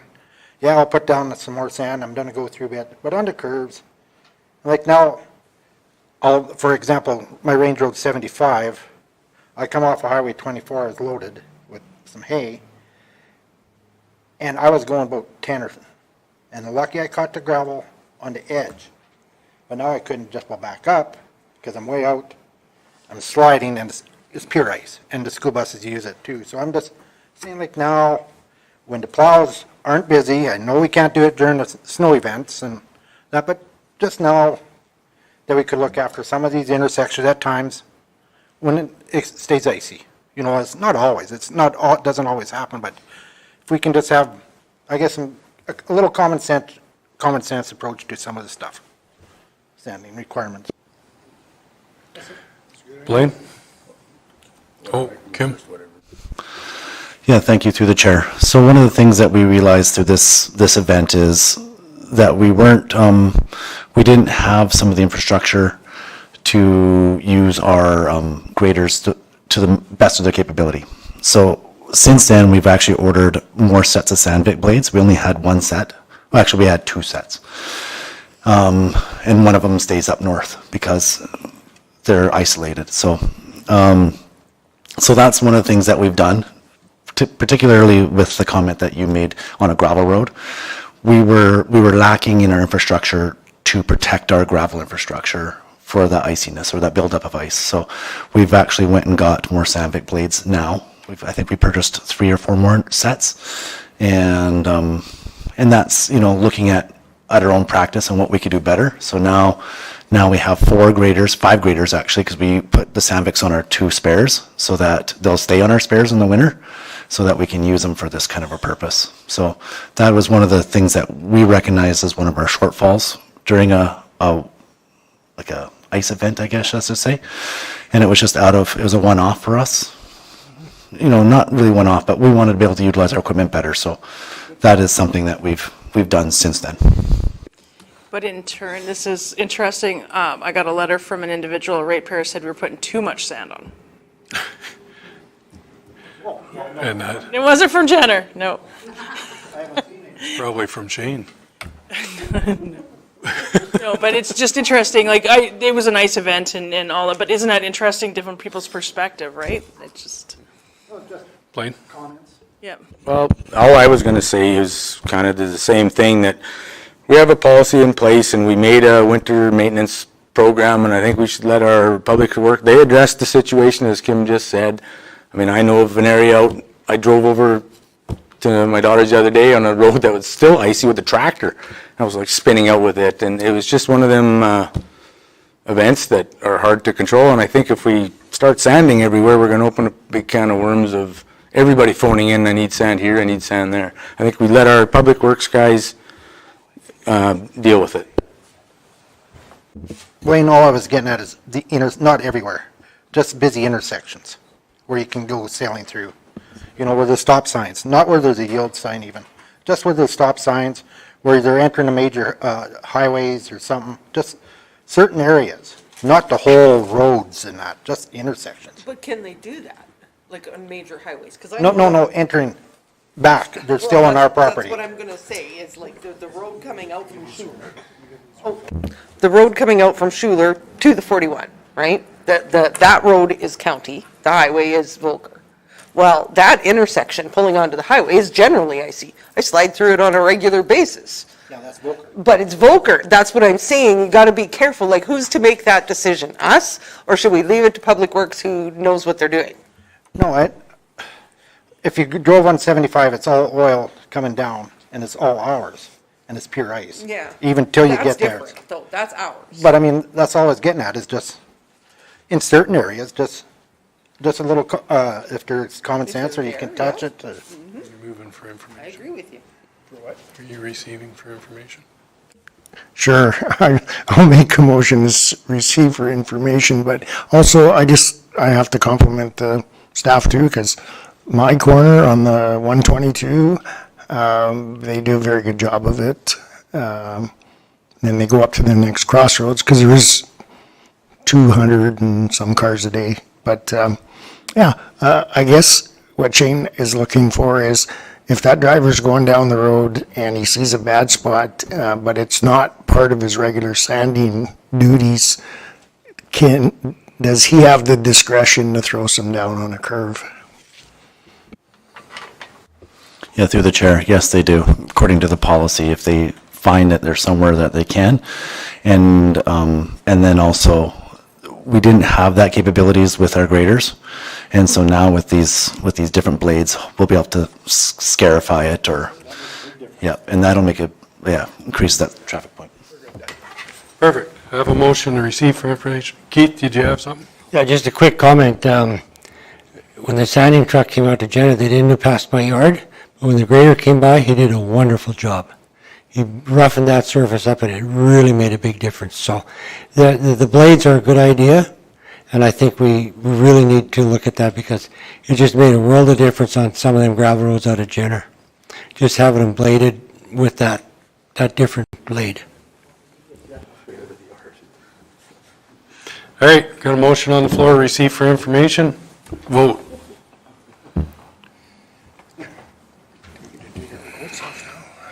Not until you vote. I guess we're gonna vote to go in closed first. All right, we're gonna go in camera. I'll do it. Michelle's voting to go in camera. Vote.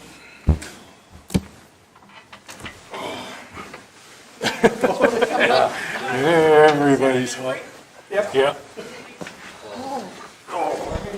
It's not just you, Rebecca, it's the rest of us too.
So, Mr. Chairman, 12.1, Range Road 45 winter maintenance. Yeah, we're out. Yep, so if you wish. Lloyd, do you want to give your motion? Yep. Would like to see Range Road 45 from a level 2 to a level 1 priority on the winter maintenance policy. And you would like a recorded vote? Yes, I would like a recorded vote. Thank you. Anybody have any questions on it? Not seeing any? Vote.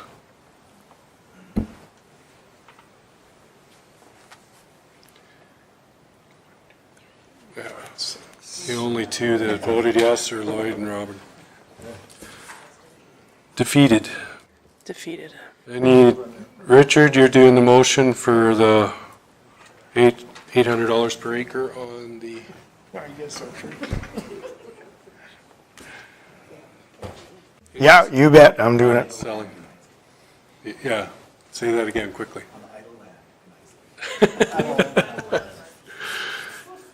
Okay. That was really good though, Steve. Vote.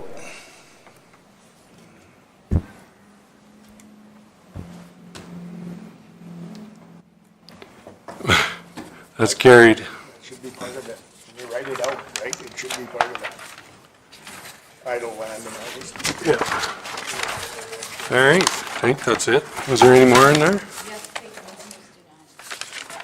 So Dunmore Junction Oh, sorry, yeah. as well, 12.3. Very important.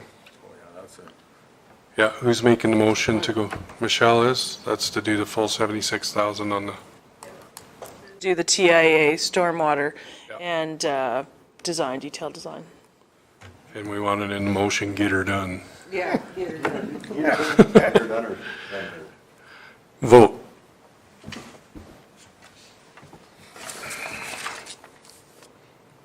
Lloyd. Okay, that's it. Everybody's good?